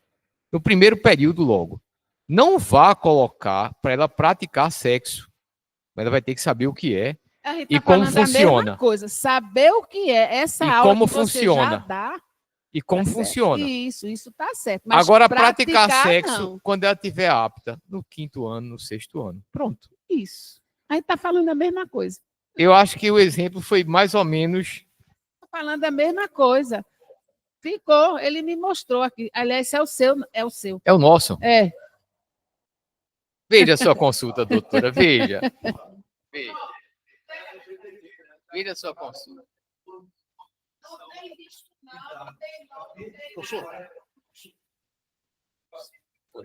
Gustavo, só uma dúvida. Pronto. Você foi contratado como meu consultor. Pronto.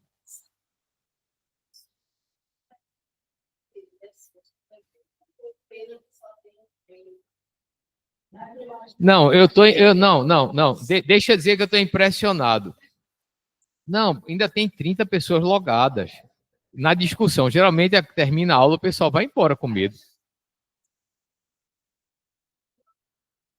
Gustavo.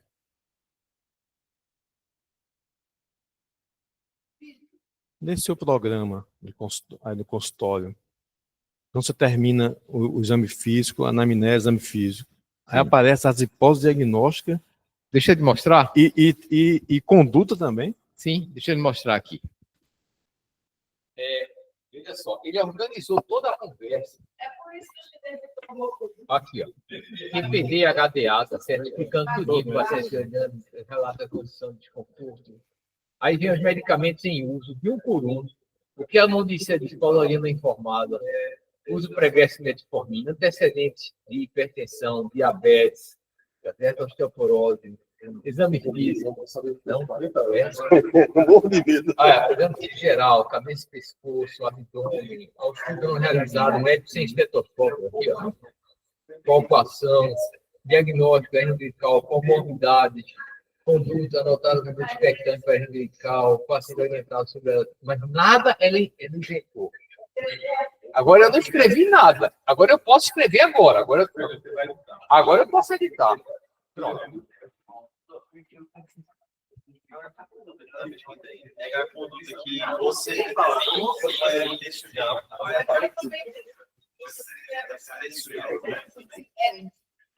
Essa versão eu pedi para não ter, tá? Na outra palavra eu cortei. Achei que estava ficando perigoso. Esse aplicativo, ele é assinatura, Essa mais básica não tem inteligência artificial, tem só do usuário, né? Tem assinatura que tem contabilidade, tem banco, daqui a pouco eu mando a projeto para ela.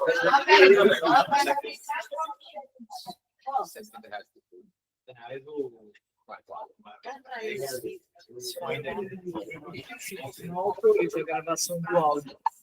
O áudio, na verdade, ele fica gravado, certo? O áudio, ele, quando terminar O áudio, quando termina a consulta, ele é descartado. Na verdade, ele é descartado após 24 horas, porque pode haver alguma necessidade de edição em até 24 horas.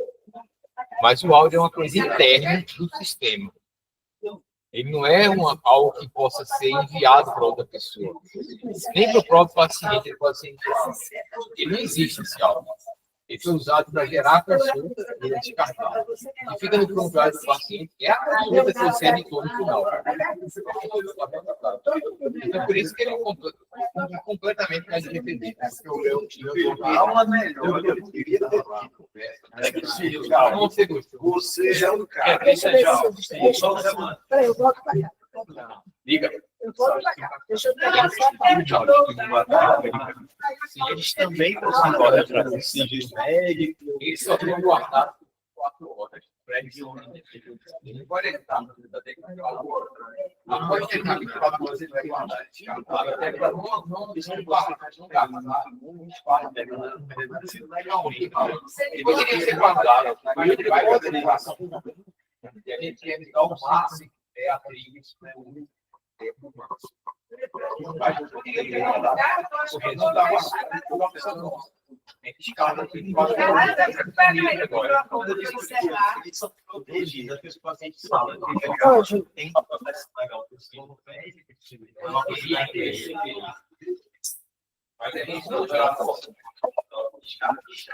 Oi, gente, a gente terminou esquecendo um pouco de vocês aí, que o debate aqui foi bom, mas acho que vocês acompanharam um pouco, que a gente botou os microfones. Queria agradecer a presença de todos, agradecer ao professor Gustavo. Eu acho que ele está intimado a fazer novamente essa palestra, não só